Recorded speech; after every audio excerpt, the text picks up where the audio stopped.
Here is my official Patreon. Please join it because there are many stuffs that I can't share here because of community guidelines.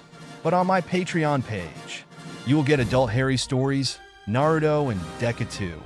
Also the quick access for other parts of my story which might take time on YouTube. Also, there are many stuffs you will get here. Please consider joining my Patreon. Link in the description. Hello, welcome back to our channel. So in this video, we are gonna see what if Naruto become Phoenix Dragon after having massive harem with Devil? This is movie and subscribe for more amazing content.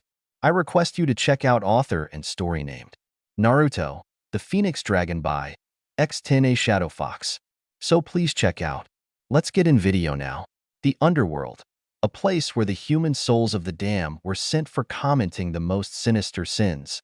A chaotic and vile place that made all the disgraced souls suffer for all of eternity in brims of fire, torture, and such. And the rulers of this world were the hideous creatures that feasted on such souls. They were the devils. Of course, that is what the Bible, that the God of Christianity, used to describe the realm of darkness. Devils are, in fact, very human-looking creatures, except that they were immortal beings with demonic magical abilities and other traits. To the devils, the underworld was their home and was nothing like what the Holy Bible has described it.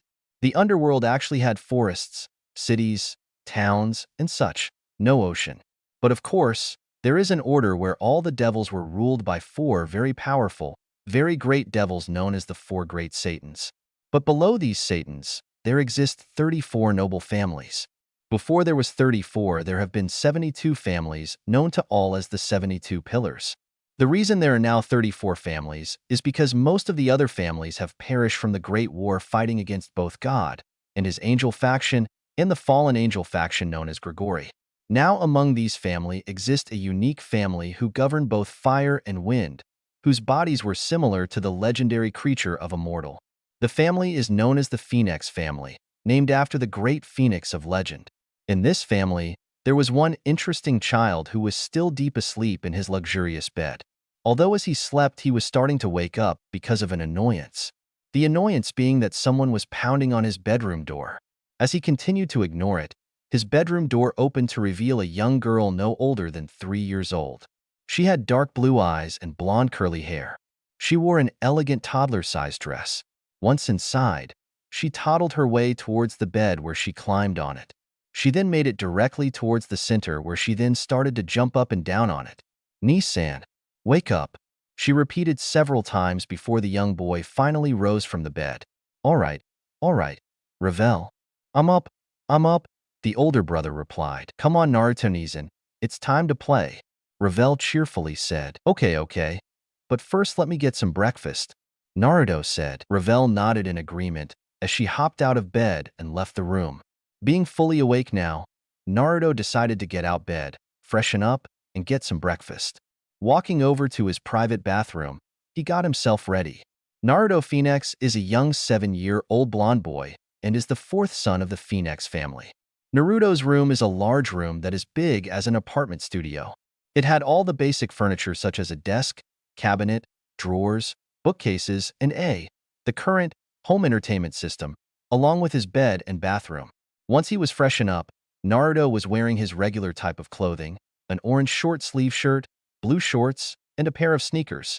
Walking out of his room, he glanced at his radio clock to see that it was 10 in the morning.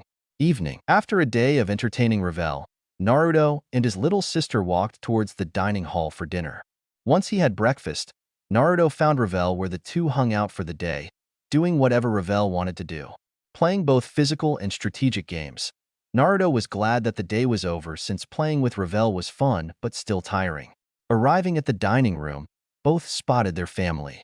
Sitting at the head of the table was their father, Lord Phoenix, head of the Phoenix family. Sitting on his right side was their mother, Layla Phoenix, also known as Lady Phoenix.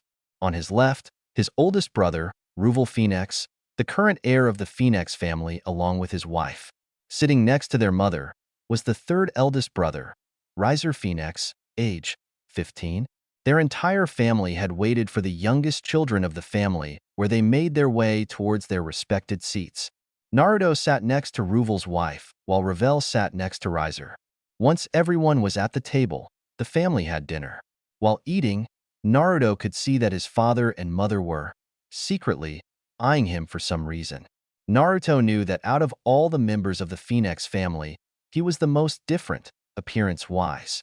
Like the rest of the Phoenix family, he had blonde hair, but his was wilder and spikier and had ear-length bangs framing either side of his face, unlike the rest of the men in the family whose hair was short and tamed. Along with the hair, he had sapphire eyes while everyone in the family had dark blue eyes. The biggest difference between him and the rest of his family was that his face. His brothers looked like their father with some bits of their mother, while Revel looked exactly like their mother with a few characteristics from Lord Phoenix. Naruto didn't. Finishing dinner, Lord Phoenix got his family's attention where he looked at his youngest son. Naruto, tomorrow you'll be coming along with me and you mother. Lord Phoenix stated. What do you mean, father? Where are we going?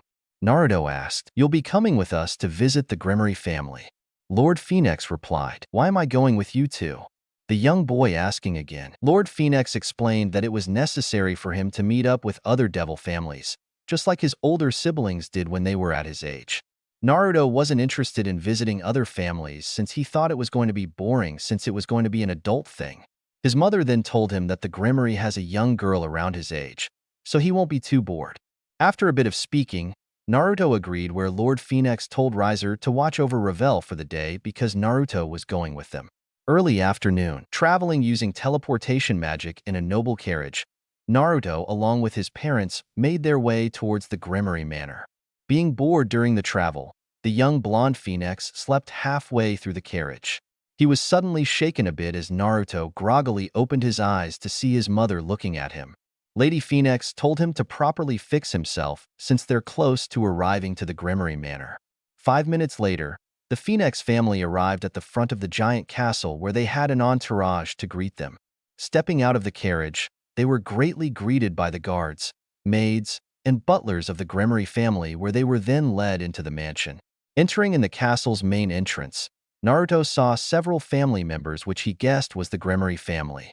Taking a good look, Naruto saw each member of the family in front of him. The first was a middle-aged-looking man with crimson hair and goatee. He wore a stylish white tuxedo with black shoes. Next to him is a beautiful young woman in her late teens with shoulder-length brown hair. She wore a cream-colored dress that reached just above her ankles. Standing, a bit away from the two was another man who is quite handsome and has the appearance of a 20-year-old who also had crimson hair.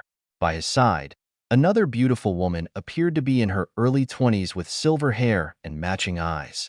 Her hair flowed all the way down to her back and features a long braid on each side with small blue bows at the ends. She is wearing a blue and white French-made outfit with long sleeves and a white-made headband over her head. The only added visible feature was the red lipstick on her lips. The only person that caught Naruto's attention the most was the one that looked to be around the same age as him. A young girl with crimson locks, like the men, that reached her shoulder blades and is wearing a cream-colored dress like the brunette woman. Walking up to them, the older-looking man walked up to the Phoenix family. Greetings, my friends of the Phoenix family. I hope you had a safe trip here. The crimson hair man greeted them. Greetings to you, Lord Gremory and Lady Gremory. Lord Phoenix happily replied, the trip was pleasant. He answered. Lord Phoenix then turned his attention to the other crimson hair man. It's an honor as always, Lord Lucifer. It's a pleasure as well, Lord Phoenix. Although this time you seem to have another child with you. Who might this be? Lucifer asked as he looked down at Naruto, who didn't show any emotion. Getting a quick nudge from his mother, Naruto walked forward towards Lucifer. Everyone was staring at the young blonde since he was going to be giving the current title holder of Lucifer and ruler of all the underworld his greeting, which many believed was to be a respectable and proper gesture like any high-class devil would know. Lazily lifting his hand, Naruto waved at Surzex. Yo. He simply said, Ow. Naruto cried out as a visible lump formed over his head. Cradling his new headache, he looked at his mother, whom gave him a mild glare with a raised fist. Naruto, you're in the presence of a Satan. Be more polite.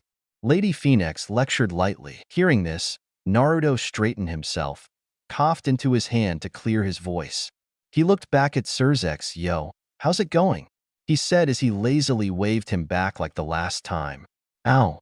Again? Why you hit me? I asked how he's doing. Naruto cried out as he cradled his now second lump on his head, curtsy from his mother. Lady Phoenix sighed as she shook her head at her son's antics. Before she can even lecture her son again, the sudden sound of laughter could be heard ringing out into the room. All of the occupants looked to see Surzex laughing and wiping away a tear. Ha ha ha. I like him already.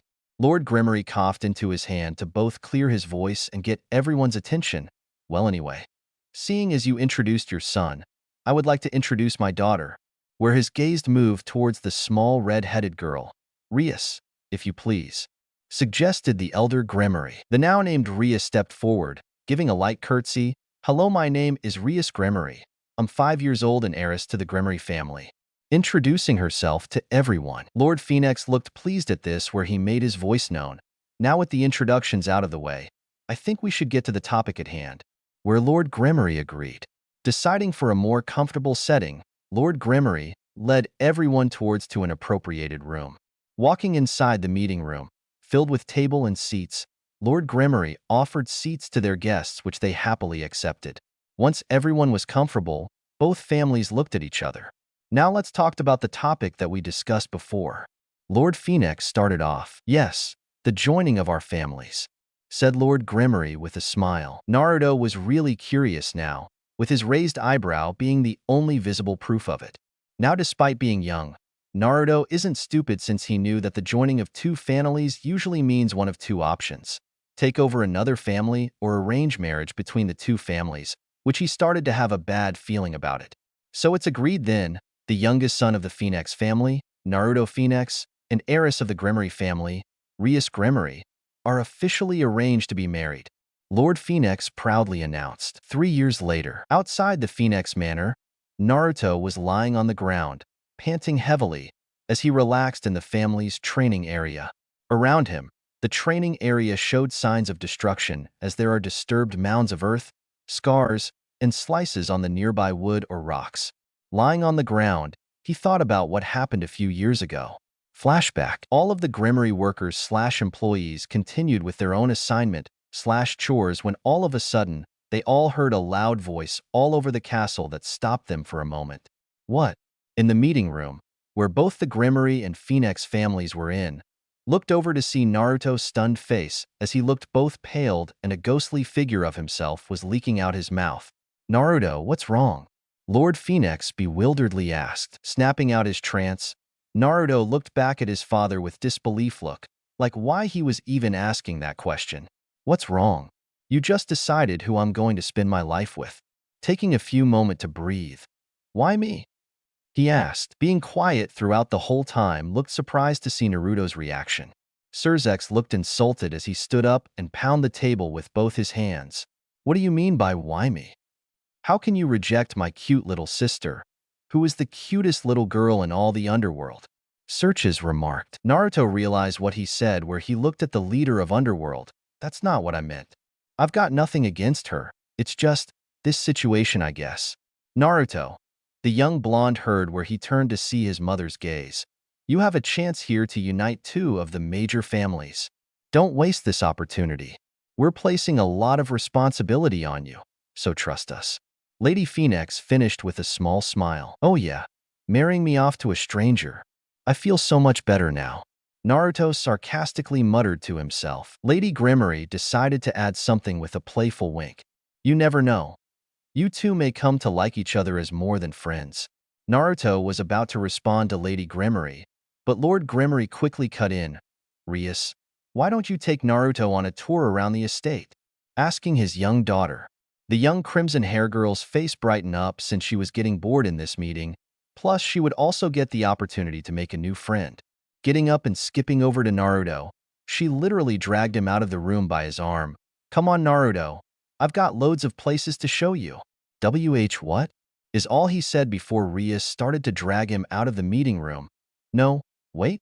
Gah. I wasn't finished yet. Help. Naruto hysterically cried out as he was being pulled out of the meeting.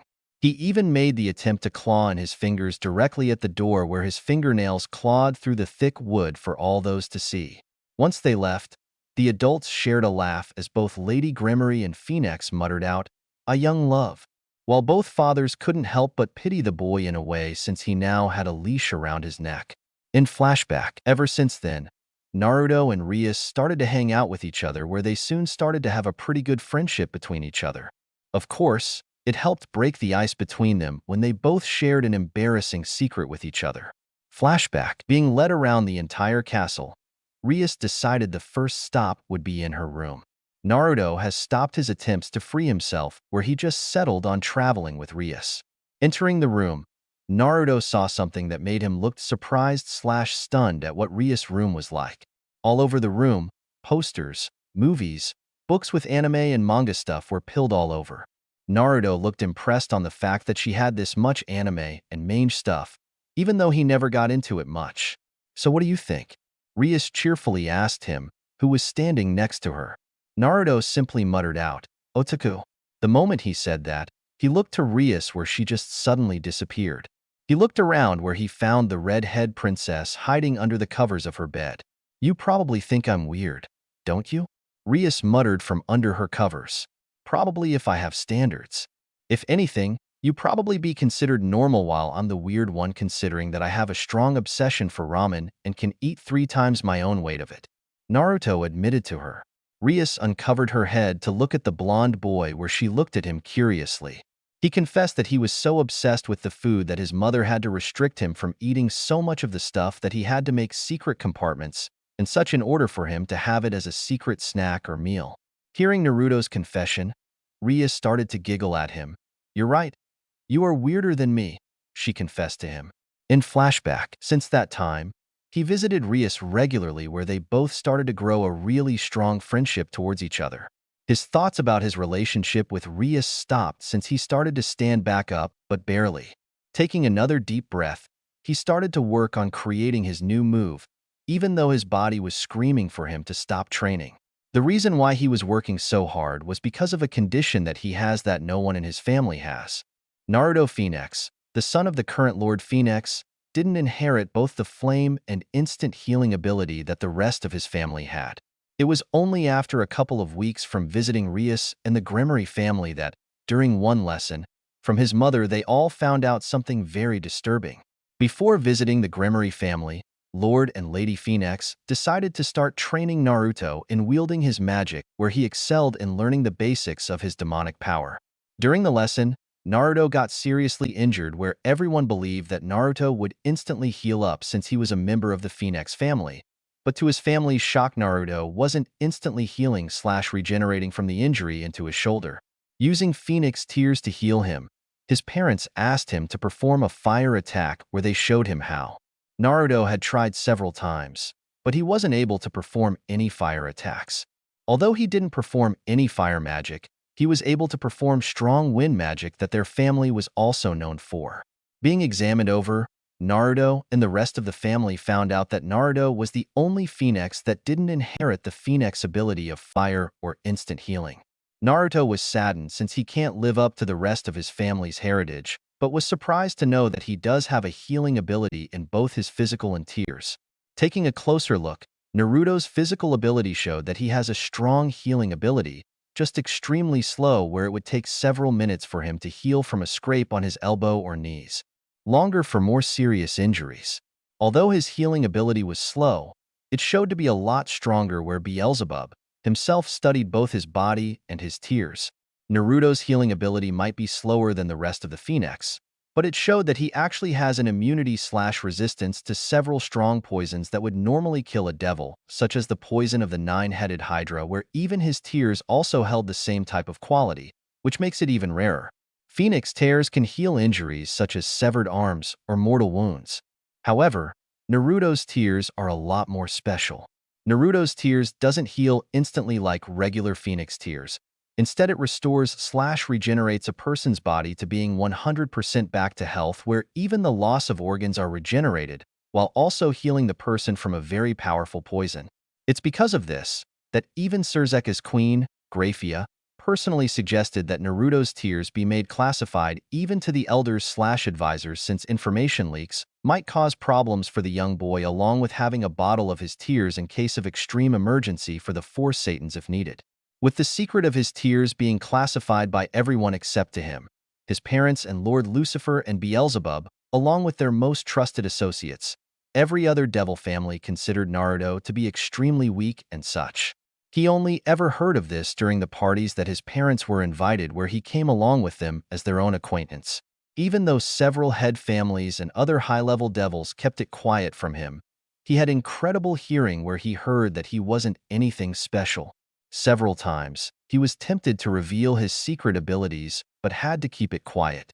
He was also bullied by his older brother, Rias, where he teased and called him names as well as telling him on how much a disgrace or failure he was to the family. Naruto was really depressed about it, where Rias cheered him up where he learned about her cousin Sarorg Bale. Hearing his story along with what he was planning on doing, he was inspired to the same thing, where he spent the next several years on training himself to ground. In 3 years' time, Naruto has completely changed as a person. Naruto has become a lot stronger as a person, physically, emotionally, and mentally. Naruto has learned to ignore all the taunting and such while only listening to the praises he earned through his hard work. He has grown to be a cunning and smart individual, where he even defeated his friend, Sona Citri, who he met through Rias in chess.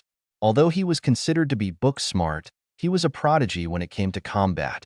His martial arts skills were way above average, where he trained with several of any of Riser's or other of his family's peerage members, being able to hold his own against Ubeluna, Shuelon, and Isabella, for example. His skills in handling weaponry were also high up in the specs, as he used either kunai, a katana, or chains. His physical abilities were among high. His magical abilities is what made him be known as a prodigy. Unable to use his family's fire ability to either attack or fly, since the Phoenix family wings are fire, he learned from both his mother and father all the wind magic that they know, which was few, since the Phoenix family primarily use fire magic in their fights while adding wind to strength it. Soon mastering the basics, Naruto focused on increasing them to new heights, where he did everything to increase his strength along with also trying to find a better use in using his demonic powers. In the 3 years, Naruto has surprised his family by creating several new wind attacks for himself, such as Majutsutika Kaze no Kino Funsai, Crushing Fist of Majestic Wind. He also found a way to change his inability to fly when he mastered Shundo, Instant Movement. Instant Movement allowed him to temporarily increase his maximum speed by using his magic to triple it for a short burst, where he used it to fight against his brother's evil pieces to win. With Shundo as the basis, he thought of the output, where he then moved on where he mastered Koku Shundu, Void Instant Movement, to help him move in the air with incredible speed that he helped him keep up with his own brother, Riser, when he sparred against him. Lord and Lady Phoenix had openly said to him that they were proud of their son adaptation, since, even with the disability he was presented with, Naruto was able to improve through leaps and bounds to become a very strong symbol for the Phoenix family.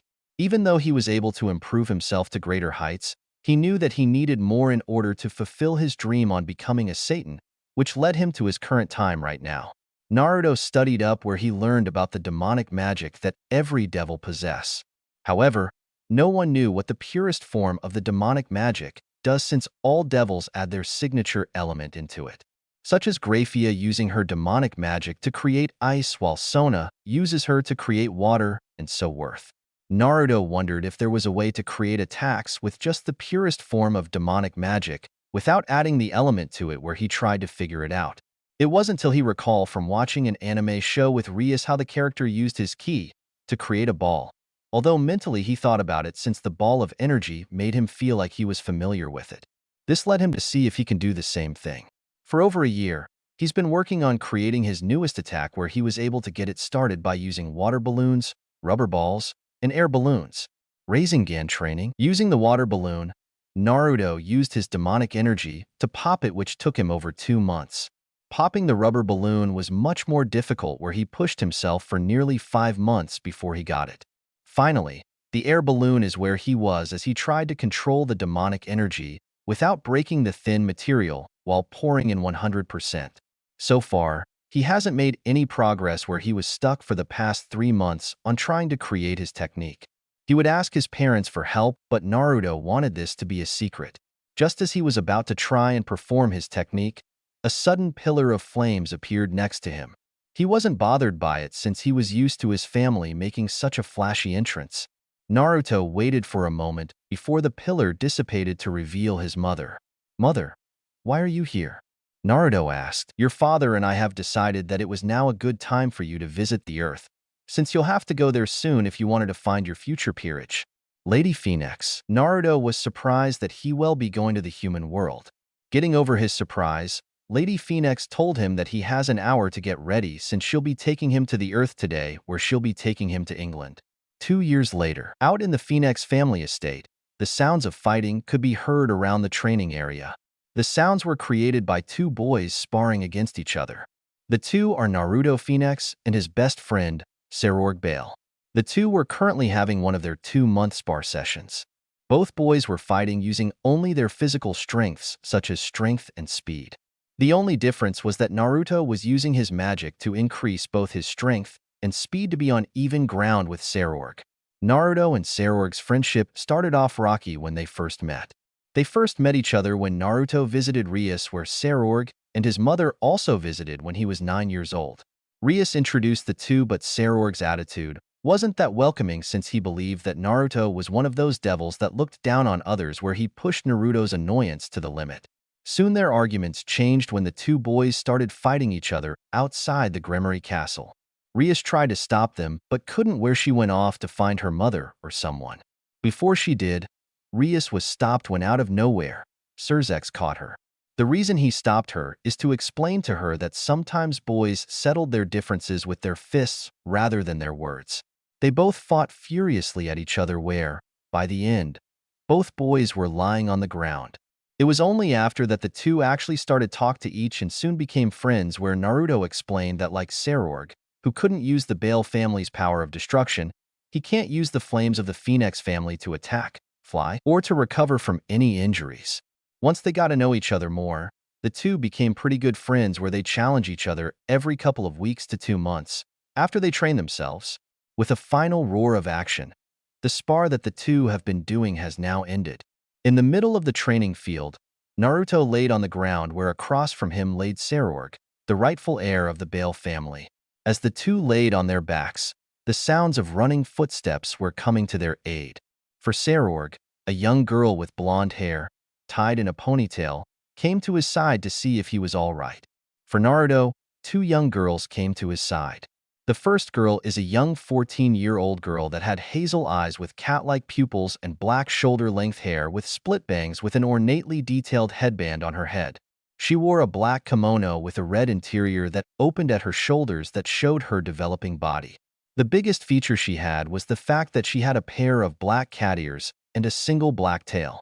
The second girl was a 10-year-old with long blonde hair and hazel yellow eyes. She wore a green short-sleeve dress that stopped just above her knees with brown sandals. Her biggest feature was the fact that she had elf ears. Naruto-sama, are you okay? Asked the elf-ear girl out of concern. Yeah, I'm fine. Nothing that a little R&R would help. Naruto replied. That sounds like a plan, Narukuin. But I think it's best we get the Phoenix Tears, since you got very important appointment with Beelzebub today. An appointment that I and Shizu have been waiting for a while now, said the black cat ear girl with a hint of desperation.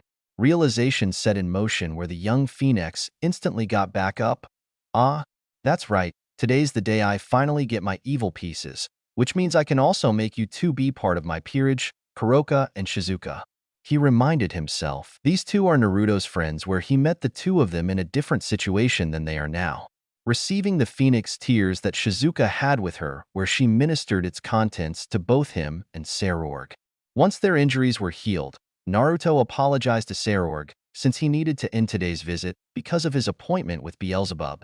Accepting the apology, both boys called it a day, where Naruto went to his room to clean himself up. Once he was ready, he went to his parents, where he said that he'll be leaving now to meet up with Beelzebub. Naruto, do you want me or any of our peerage members to go with you? It would be understandable, since you'll be meeting Lord Beelzebub for the first time. Lady Phoenix said. Naruto looked both confident and determined as he replied, That's all right, mother. I'll be bringing Kuroka and Shizuka with me, since I would make them part of my peerage immediately. Plus, I want to show that I'm strong enough to go out by myself without being babied or anything like that. With a smirk on his face, Lord Phoenix looked pleased, since Naruto showed that Even though he didn't have the fire magic of the Phoenix, he definitely had the spirit of the family. Alright then, Naruto, good luck on getting your evil pieces. There's a car that will take you to Beelzebub's lab, Lord Phoenix said, which Naruto thanked his father. He left home and entered the car with Kuroka and Shizuka, where the vehicle started to move where the three children enjoyed the drive.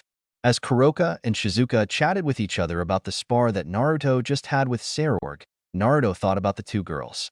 Naruto met Kuroka over 2 years ago, just a couple of months later after he met Sarorg. Naruto was training around his personal territory that his family have given to him since he was a high-class devil. Each family in the remaining 34 pillars have a large territory that they own, such as the Gremory family, whose entire family territory is roughly the same size of Honshu in Japan.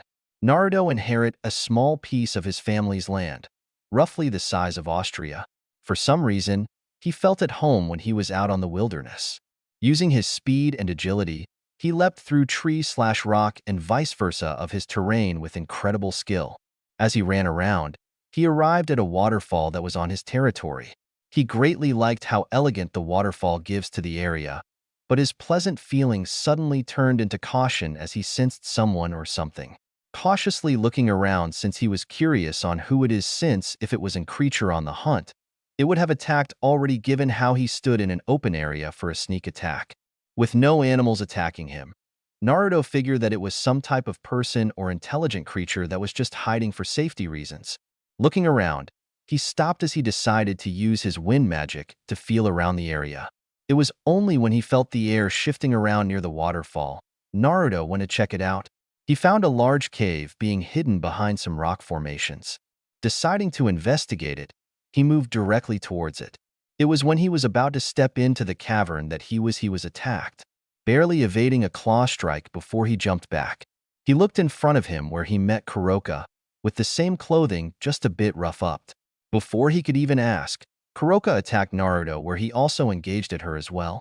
Fighting Kuroka wasn't easy, since Kuroka was very dangerous, especially since she used her hands as claws while also having the agility of a cat, since she was a Nakomata. They both fought very furiously against each other before Naruto won out, where he put Kuroka in a submission move that avoided her from using her claws and mouth to scratch or bite. Getting her to calm down, Naruto asked on why she attacked him, or for the matter on why she was so focused from stopping him from entering the cave. The answer came out in the form of another Nakomata, in the form of a small white-haired girl. Figuring it out the reason, without being told anything from the girl's side, Naruto explained that he was wondering on who was stalking him, where he figured it was her. Kuroka confessed that she was worried that he was going to attack her little 6-year-old little sister from getting hurt.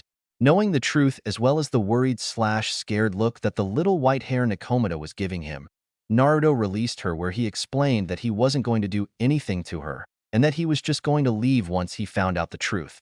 Seeing/hearing no dissipation from him, the girl was thankful that her worries were nothing, but then heard, introducing himself, that he was from the Phoenix family and that she was living in his territory without permission, which he wanted to know. Kuroka explained how they just recently lost their mother, where she was now taking care of the both of them on her own. Hearing this, Naruto agreed to let them stay in his territory, where he even gave her his insignia in case anyone else came. For the next 2 months, Naruto visited Kuroka and her little sister, Chiron, where he and Kuroka had fun together while Chiron would eat the sweets or treats that Naruto would bring them. After some time, Naruto had asked Kuroka to become part of his peerage, where, once hearing all the benefits, she agreed, and if the same offer would be given to Chiron. Naruto explained that it could be a problem, since a Nekishu, which are a very rare Nakomata that Kuroka and Chiron are, there could be some problems with him on having both instead of one. Kuroka was worried, but Naruto said that he knows someone who would love to have a little sister as cute as Chiron in her peerage. Kuroka was worried about it, but Naruto assured her that she can visit her every time he went to visit Rias. With that, Kuroka agreed, where all three went back to his home, which he surprised his family with his new friends and future peerage member. Flashback. Teleporting into the Phoenix Manor using his magic, Naruto, with Kuroka and Chiron standing by his side, he led them through the hallways of his home towards the living room, which he hoped that his parents were there. Arriving there, he noticed that not only was his parents but also his brother, Rias, and sister, Ravel, were with them along with some guests. It was Rias and her brother, along with his queen as well as one more person. It was a young girl with violet eyes and long raven hair that reached down to her back while she wore a pretty violet dress. Making his presence known, everyone turned where his parents welcomed him back while Surzex cheerfully greeted him like his usual way. Rias jumped out of her seat where she jumped and hugged him. "Hello, Naruto-kun." Rias happily said. "Hey Rias, how's it been? I'm sorry that I haven't visited you in a while and hanging out with Sarorg more." Naruto greeted back while also offering her apologies. Rias didn't mind where she said that it gave her a chance to be with her new raven hair friend. Naruto acknowledged her where he introduced himself while the girl introduced herself as Akino Himejima. "Akino? That's a nice name," Naruto commented. Era.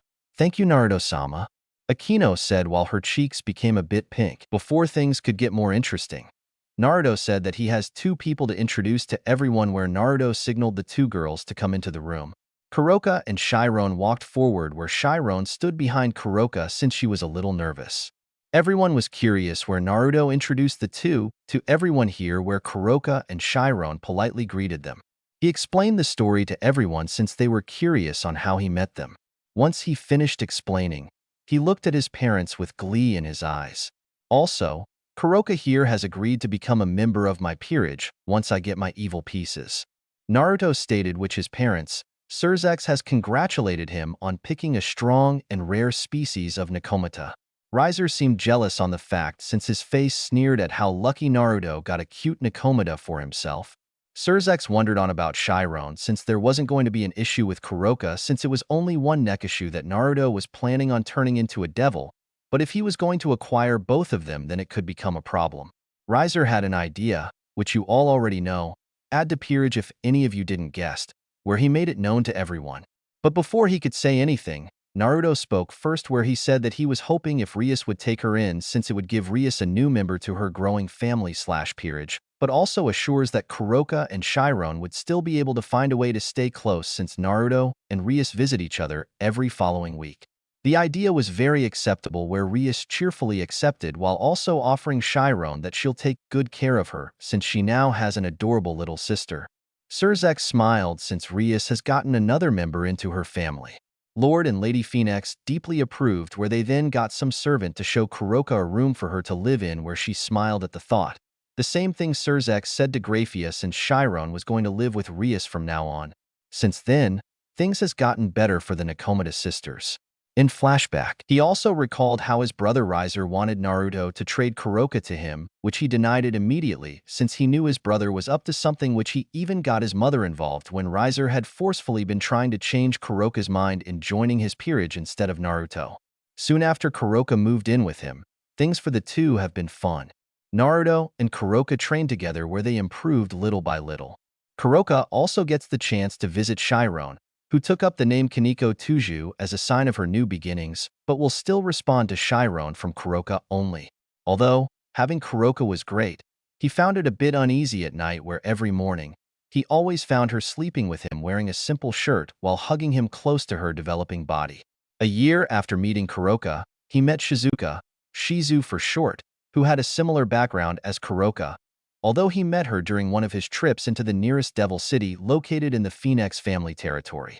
Flashback: Naruto was walking with his mother into one of the devil cities that was in the Phoenix territory. After an hour of walking around with his mother and her shopping trips with Ravel, he had enough. Seeing a chance to escape, he took it where he had disguised himself as a commoner by stripping away his fancy clothes into his usual attire, shirt, pants, and sneakers. Once he was out, he went to the closest forest area away from the city. Leaving the city for a more tranquil 18th century village area, he began exploring. As he walked around, he made his way towards the open fields. It was here that he heard some crying in one of the open fields away from the buildings and such. Deciding to investigate it, the blonde Phoenix looked around where he then spotted a small group of boys and girls behind some bushes. As he got closer, he saw that a few of them were from noble families that lived around here. When he was close enough, Naruto saw that they were picking on a blonde girl. Seeing enough of this, Naruto stepped forward, announced his presences while not revealing who he is. Standing up to the bullies, The noble children went up to him where they threatened him, which he made a snide remark where things heated up between him and the small group. 5 minutes later, Naruto was standing tall where all the bullies that he fought now laid on the ground. The few that didn't fought him just ran away in fright since the children that Naruto had beaten were the strongest in the area. Walking up to the young girl, he took a close look to see that it was young girl, around the same age as him, 10 years old. The young girl looked timid, but seeing Naruto not only smiling at her but defending her from the bullies, she looked relieved to know that he wasn't going to do anything bad to her. In flashback, after rescuing her, Naruto invited her to eat something where he was amazed on how much the girl ate. He guessed that she hasn't eaten anything in a while considering how dirty her clothing were and guessed that she also doesn't have a home. While eating together, the two kids quickly started to chat with each other where he learned that her name was Shizuka. Not only did he learn her name, but also the reason why she was being bullied. Shizuka was of devil, human, and elf descendant. He wondered about her parents where she said that she was an orphan for the last 3 years since her parents were dead. She's been living in the streets or in the forests outside the city for that entire time. Naruto felt sorry for her but could tell that Shizuka is really a strong person to be able to survive that long without any help. Hearing on how tough Shizuka's life has been, Naruto had little doubt in his mind that she could be an amazingly strong person if given the chance to grow and train properly. He formally introduced himself as Naruto Phoenix, one of the children from the Phoenix family who is reigning family of the territory she was in. Hearing who he was, Shizuka grew nervous, but was surprised to learn that Naruto offered her a chance to start fresh with a new life for herself by being part of his future peerage. Shizuka wondered on what he meant where Naruto explained on what a peerage is where he explained, the original and his own version, to her as well as telling her his dream about becoming a Satan. Shizuka was speechless when Naruto offered her a chance to start off new with a new home and being able to become a high-class devil one day if she worked hard enough. She accepted his request where he took her back toward his mother and sister to introduce her as well as get his punishment over with. Coming back to the Phoenix family, Lady Phoenix grounded Naruto for the week with no ramen for 3 months, much to his torment. Getting his punishment over with, Naruto introduced his family to Shizuka, who shyly greeted them. The family was surprised to see that Naruto found another cute girl to join his future peerage. A few months later, after she started living with him, they both found out something interesting. During their studies and such, Shizuka had a natural talent when learning magic, mostly healing magic along with having a talent with water, wind, and plants. Conjecturing because of her elf blood, she must be close to nature because of it. But the thing that she excelled in was learning on medical herbs and potions, so much so that she wants to become the strongest healer in the world. Knowing that, Naruto smiled since not only does Shizuka have a dream worth achieving but also knew that any future raiding games, Shizuka's healing spells would be a great asset. His thoughts stopped when the car stopped its movement, indicating that they've arrived. Stepping out of the car, Naruto, Kuroka, and Shizuka now stood in front of Lord Beelzebub's home. Beelzebub's home is a ruined castle that had destroyed walls inside the protective walls, like the castle of Frankenstein.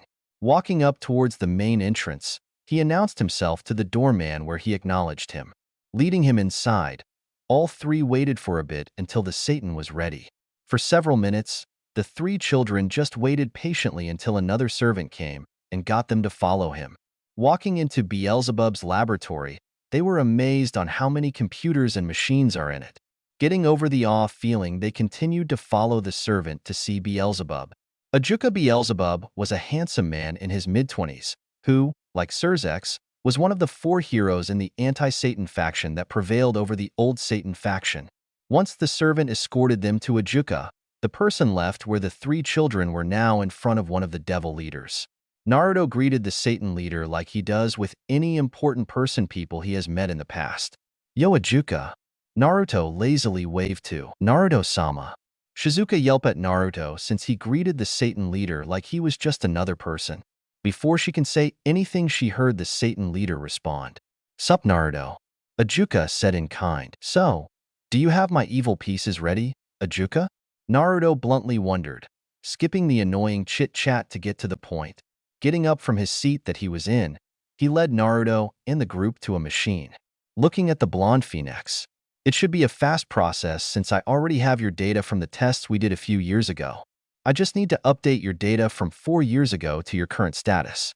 Ajuka explained. Understanding, Ajuka began to question Naruto where he answered every question he can. Once it was done, Ajuka activated the machine where after a few minutes, a set of chess pieces were spit out. Seeing the pieces, Ajuka glanced at Naruto. All right, your evil pieces are ready. The only thing left is for you, is to spill some of your blood on all of them to make sure that the set will only respond to you, and you alone. He said. Naruto nodded in understanding where he then moved forward where he looked at his evil pieces before he cut his hand with a blade of wind. He conjured to cut his palm and allow his blood to seep out. He moved his bleeding hand over the pieces, where he gripped it firmly to allow his blood to bleed out quicker, spilling onto the chess pieces. As blood flowed down the set, the pieces started to glow a bit before being consumed in his power. Several moments later, which his hands started healing up quickly where he then wiped the blood away with a tissue. His evil pieces were born, gold-covered pieces with small orange-red hot rod flames at the base of each piece with a silver-black lining. Come on, it's not Naruto if there is no orange in it. As he, as well as Kuroka and Shizuka, was viewing his pieces, Ajuka began to explain on how it works. Now, as you see, there are a total of 16 pieces. Every one of them is meant to be used for your peerage, except for this one. Pointing at the king piece. The king piece is for you alone. With the king piece, the other pieces will respond to you. Ajuka stated. Naruto picked the item where it was then absorbed into his flesh. Once it was done, he looked at Ajuka. There, the king is inside me. Out of curiosity though, you said that the other pieces will respond to me? What do you mean by that? Questioning the Satan Lord. You're on your own for that. Ajuka simply answered. Letting it go, Naruto asked about the other pieces and their abilities. Ajuka explained to them, simply to the young phoenix. The queen has 9 pawns worth which also has the same characteristics of rook, knight, and bishops, along with being second in command after you since the queen is essentially the king's right hand. The rooks are the powerhouse of the peerage that are worth 5 pawns. Rooks have both high offense and defense yet they're not fast, so their primary weakness are high-speed opponents. The bishops are the pieces gain enhanced magical abilities that can be used to conjure multiple spells for offense, defense, healing, etc. The downside will be that powerful spells will drain the user quicker and have trouble on regaining it back. Knights are worth 3 pawns where the person also gain an increase of speed and agility.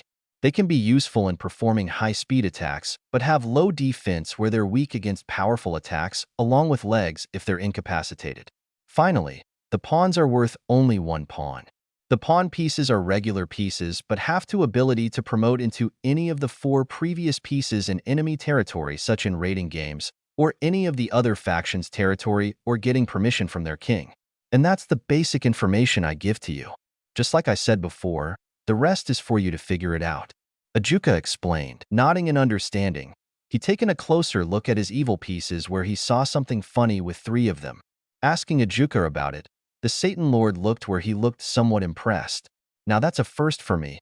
It seems that you have 3 mutation pieces, 1 rook, bishop, and knight piece. Ajuka answered where he explained to him about it. Mutation pieces are rare phenomenon where the mutation piece would be enough to reincarnate a person instead of having to use several pieces, such as a person might need more than 1 pawn or need both rooks. Now, 1 out of 10 devils possess a mutation piece.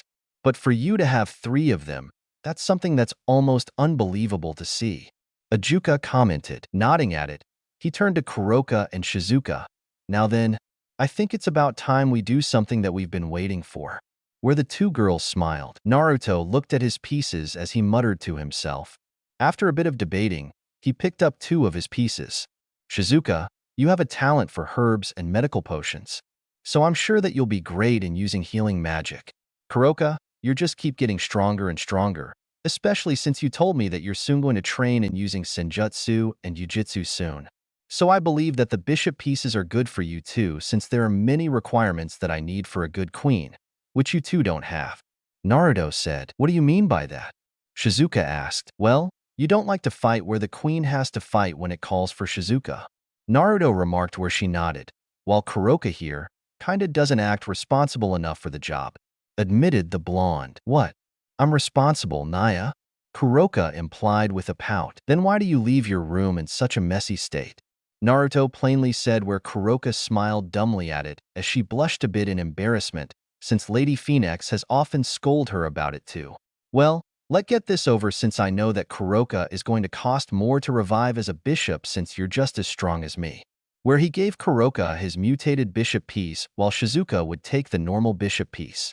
I, Naruto Phoenix, command thee under my name for Kuroka and Shizuka to become my servant and lead a new life as my bishop. Naruto chanted. An orange-golden flame enveloped the two as the two bishop pieces merge into the two girls' bodies. Once the bishop pieces were absorbed into the girl's body, the flames died down where the phoenix symbol was now inscribed to them. Alright, now you two are officially the first two pieces of my peerage. Congratulations. Naruto happily stated. Kuroka and Shizuka looked over themselves once they gathered their bearings, where they can tell that they completely changed from what they were before. Before anything could be said, they heard Shizuka clapping at them. Not bad, Naruto. I can tell that you chose well on using both your bishops. It actually makes me wonder on what type of members you'll choose as your peerage. Shizuka stated as he was curious on who he'll choose for the other mutation pieces.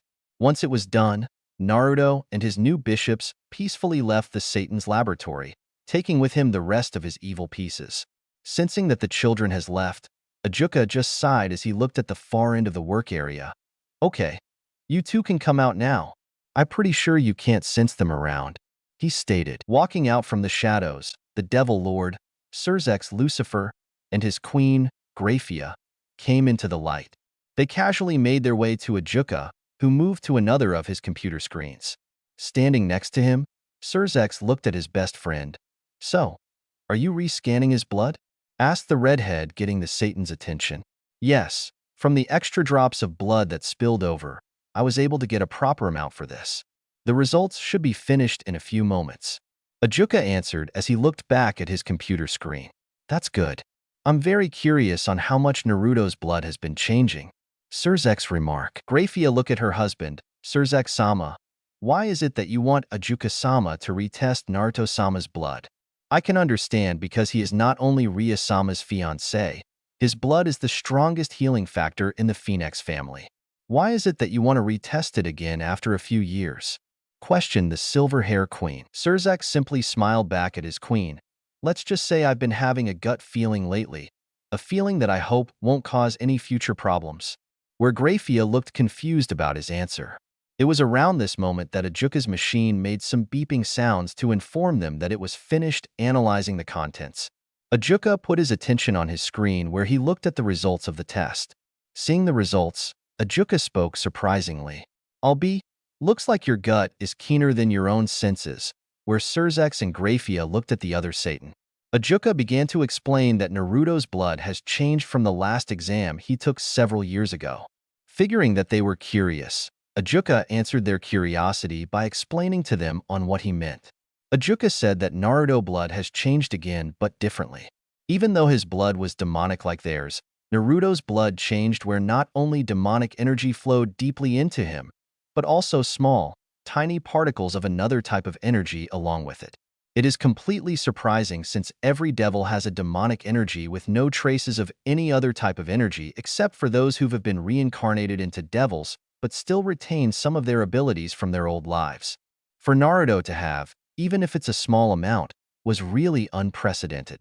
So, does this mean that Naruto-kun? Surzex spoke up after hearing Shizuka's explanation, but stopped as Shizuka answered back. Yes, it's a possibility. Although, until we can test him further, then we won't know, since the chances of him actually being able to wield that power is still less than 1%. He responded. However, getting the two Satan's attention, it also means that Naruto-sama has less than a 1% of actually wielding that power. Graphia implied. Shizuka nodded, where all three looked at the screen with Naruto's newest test results as they thought on what Naruto's future was going to be. Morning. As the sun began to rise over the city of Kuo, the students of Kuo Academy were calmly walking in through the front entrance of the school, where they were preparing for another day of school and lessons. It was around this time that many of the academy students that were walking around the hallways took a moment to stop at the site that was also walking in the same hallways.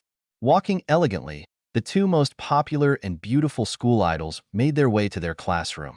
The first one is considered to be the most beautiful woman to ever grace this school's floors.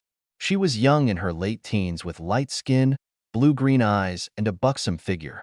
She wore the Academy Girls' school uniform, which consists of a white long-sleeved, button-down shirt with a black ribbon on her shirt collar worn under a black shoulder cape and matching button-down corset, a magenta skirt with white accents, and brown shoes over white crew-length socks. The idol's most defined feature would be her long, crimson-red hair that reaches down to her thighs, with a single hair strand sticking out from the top. Her hair also has loose bangs covering her forehead and side bangs framing her face. The second was another young woman with a buxom figure who was the same age as the first. She had very long black hair and violet eyes. Her hair is tied in a long ponytail, reaching all the way down to her legs with two strands sticking out from the top and sloping backwards, with an orange ribbon keeping it in place. She wore the same girl's uniform as the red-head girl, but she wore black knee-high socks. These two names are Rias Gremory and Akino Himejima, also known throughout Kuo Academy as Kuo's two great ladies. As the students that were in front of the two ladies spread out to allow them to pass them while they gazed at their beauty and elegance, Rias kept her gentle smile poker face while thinking about her problem, her engagement to her fiancé, Riser Phoenix. She remembered when she first heard of the new arrangement of becoming Riser's bride. It happened 4 years ago. She was back home in the underworld with her peerage, Akino, Kaneko, and Kiba, preparing herself when she'll begin high school in the spring. Rias was very happy since her parents had allowed her to study in Japan since the beginning of their junior high school, with Sona Citri, who was also be attending in the same school under their new territory that they'll be responsible for, Kuo City. She had just finished training with Akino and Kaneko, who were her training partners as Kiba was off training with his master, Surzex Knight, that she heard from one of the servants in the Gremory that they had visitors where she decided to freshen herself up. Finishing preparing herself, she headed to the living room with Akino behind her. Arriving at her destination, she was surprised to see that it was Lord and Lady Phoenix of the Phoenix family with Riser at their side, who had a very pleasing look on his face. Announcing her presence, everyone greeted her where she asked on why the Phoenix family were visiting. Her father told her that he has some important news for her. At first, she happily spoke out if Naruto is returning to the underworld since he has been gone for nearly 4 years. Hearing Naruto's name, Riser sneered for a moment before he returned to his amused poker face. Lord Gremory, however, explained to his daughter that there have been some changes in the marriage contract. Bafflingly asking on what the changes are, Riser stepped forward where he lifted her chin up as he said that he'll be her new fiancé. This was startling information where she demanded to know on why for the sudden change since she has promised to marry Naruto. Her mother explained that because, even though Naruto was a high-class devil from the Phoenix family, he technically doesn't count as a full Phoenix since he can't perform the demonic flame or immortality of the Phoenix family, which Riser pointed out. It was then that Riser calmly said to her that because Naruto lacked the quality on being a true Phoenix family member he suggested this change since he was a true Phoenix. Rias already understood the situation, which she guessed that Riser has snaked his way into becoming her fiancé since she knew that he never liked the decision in the first place where he always argued about it, but has now found a way to make himself the groom for her.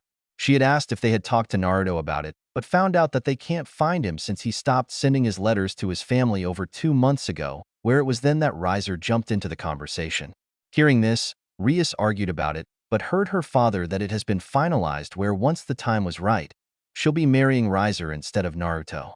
Not wanting to be in the same room as them, Rias quickly left, directly towards her room, before anyone could stop her with Akino right behind her. As she thought about it while going to class, she placed her hand on her chest while stopping at an open window, which she turned her head to look outside onto the sky as she felt the object around her neck. The object was a green crystal gem necklace, Shodai Hokage necklace design. The necklace around her neck represented not just a bond, but also a promise to her. She remembered the day she got this necklace, the necklace she treasured with all her heart 8 years ago. Flashback. In the Gremory family's castle, Rias was outside, at the training ground, watching the spar that was happening right in front of her. Standing beside her were Akino, Kaneko, Kuroka, and Shizuka, whom looked just intrigued on what was happening right in front of her.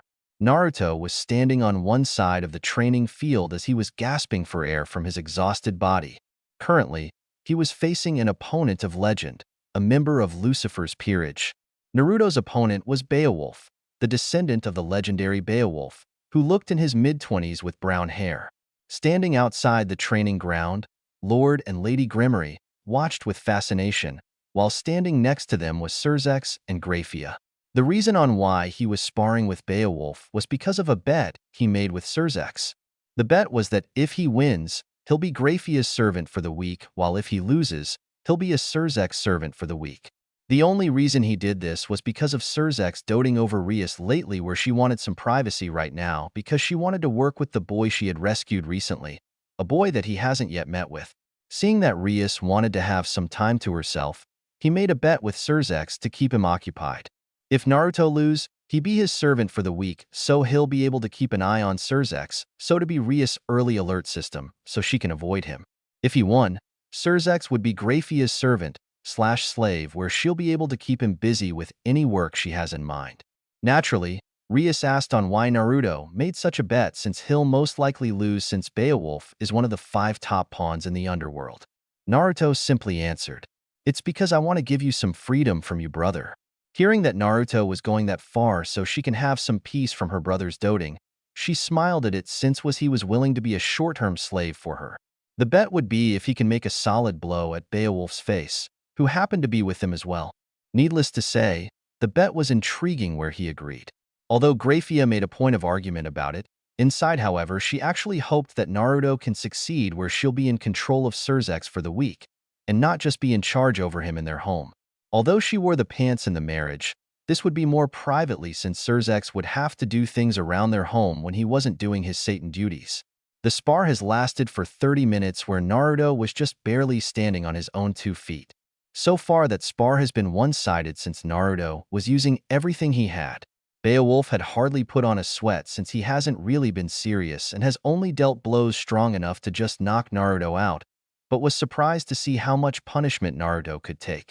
Breathing hard, Naruto decided to play his final trump card. "Alright, time to put my training for the last 2 years in play. This is my newest technique," he stated. Naruto Shippuden OST, Emergence of Talents. Holding his right hand out while standing in battle stance, he gathered his energy into the palm of his open hand. As he did, he concentrated clearly as a large amount of magical energy began to form into the palm of his hand. After taking a moment, the magical energy formed into an energy ball that is constantly rotating faster and stronger. At the sidelines, everyone was really looking with an intrigued expressions. Rias and the girls wondered on what the technique Naruto created is. With the adults, they can see that the technique was indeed truly amazing. The magical energy that Naruto gathered was the magical energy that was the complete basics for all magical techniques.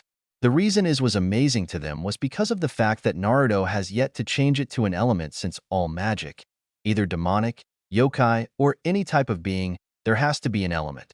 Angels use the element of light, like devils use the element in darkness, while using other elements with their power, such as Grafia using ice magic, or the angel Uriel with his holy flames. However, Naruto was using the bases of all magic, which was the intriguing part. Seeing his attack, they thought it looked like a miniature maelstrom, which fitted Naruto perfectly since it matched his name to a T. End OST. Once he was ready, Naruto prepared himself, as he was only to get one shot at this. Beowulf also prepared himself, where Naruto and he faced each other like the cowboys in the old Western movie films.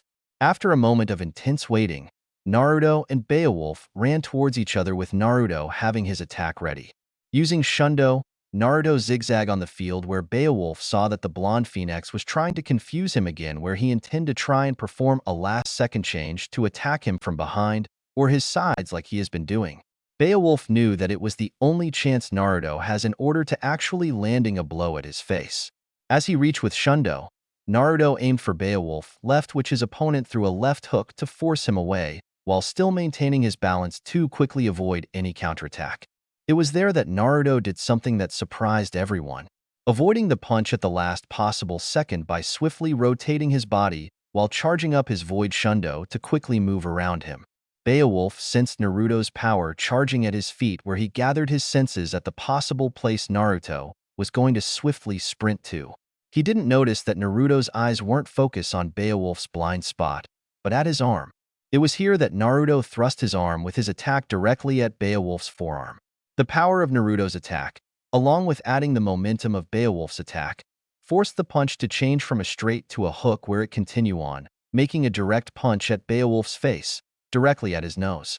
Naruto Shippuden OST, Gekiha. Everyone looked in complete silence and shock at what just happened. The girls were completely open-mouthed, except Kaneko, who still kept her usual momentum face but had her eyes widen as the shock at what they just saw. Lord and Lady Gremory were surprised to say the least, while Grafia had her eyes at the scene in front of her. Xerxes just looked with an intrigued look with widened eyes as he kept silent. Falling on his back, Naruto looked back to see that Beowulf's fist hit his face, where a bit of blood came down from his nose.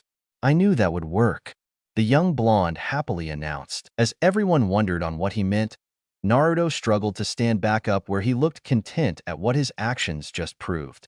Figuring their curiosity, Naruto explained on what he was aiming for.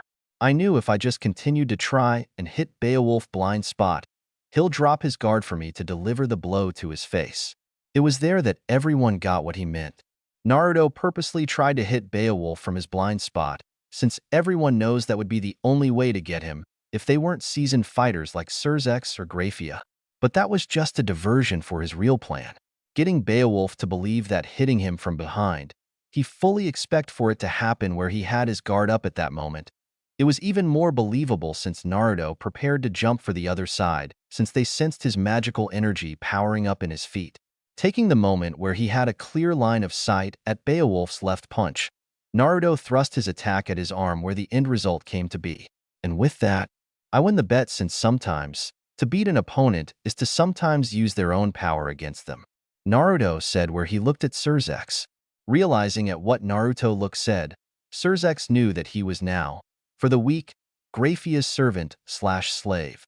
With it, it was Naruto's victory. Rias ran up to Naruto, where she hugged him on how excellent his strategy was, since he performed several strategies that she would later use for her own peerage. Akino, Kuroka, and Shizuka also hugged him in congratulation, while Kaneko gave him a thumbs up. OST, Lord and Lady Gremory also congratulated him on well-fought spar, and could see that choosing Naruto as Rias' fiancé was indeed a good and wise choice. With the congratulation over, Naruto looked at Xerxes and Grafia with a sly look on his face. "So, how will you dress Xerxes up, Grafia-san? Are you planning on letting him wear a butler's uniform? Or are you going to give him one of your maid outfits?" Naruto chuckled at the thought of Xerxes wearing one of Grafia's clothing. Everyone chuckled at it, where Xerxes thought out loud that he'll probably be given some light chorus for him to do. It was then that everyone heard the silver hair maid clearing her voice to get everyone's attention. "This is a list of chorus that must be done by the end of the week, Xerxes-sama," Grafia explained as she handed him a long list of chorus and duties, where Xerxes looked stunned/surprised since the list dropped to floor. "Your butler uniform will be on your bed tomorrow morning. Work hard, Lord Xerxes, as I'll be expecting everything you have done. If incorrect, I will have to punish you later on." She finished explaining, where she turned around to prepare for Xerxes' work clothes. Xerxes looked speechless, where he asked Grafia if she was joking or something, while the family looked at the scene. Beowulf apologized to Xerxes, where he volunteered to help his king out with the chorus. As the situation continued to go on, Naruto looked at Rias, where he asked her if he can talk to her alone about something. Rias led Naruto to an open patio in the garden, where she wondered on what he wanted to talk to her about. Standing in the center, Naruto looked at Rias before he reached for something in his pocket.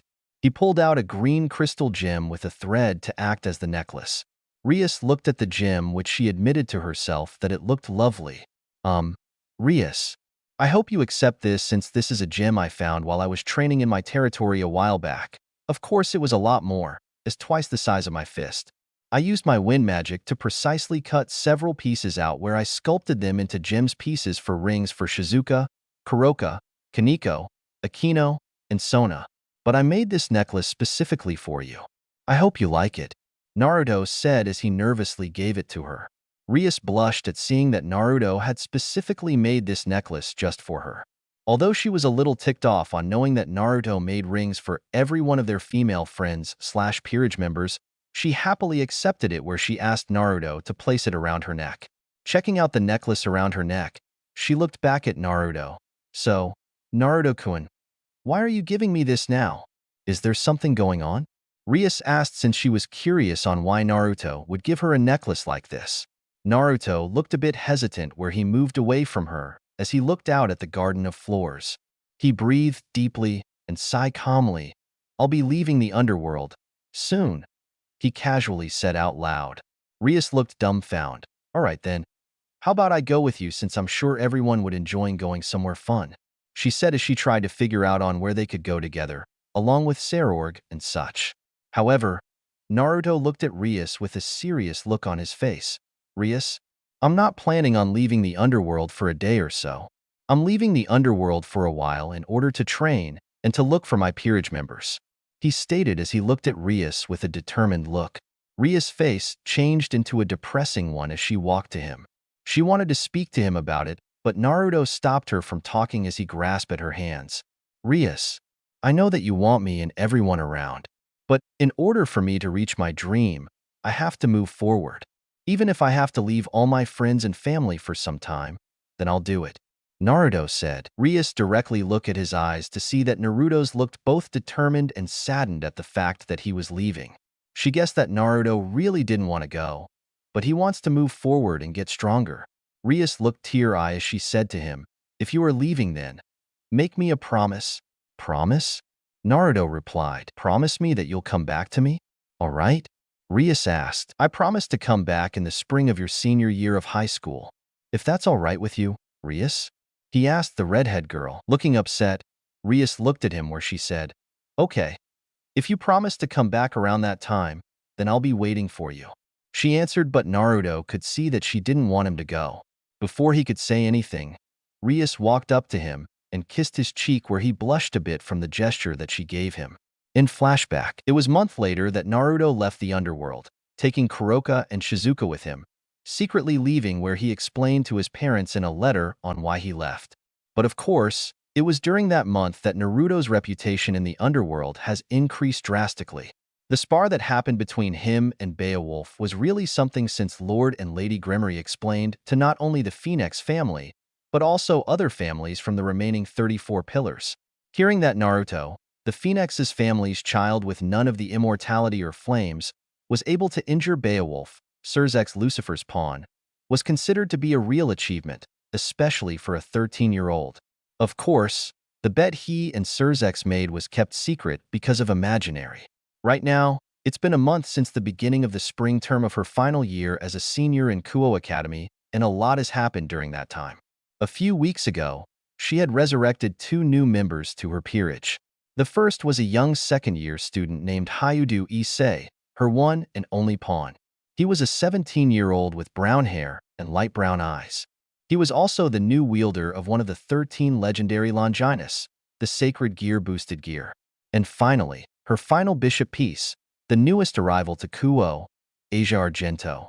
She was a 15 to 16-year-old girl who was transferred into Kuo Academy as a second-year student, who was in the same class as Issei.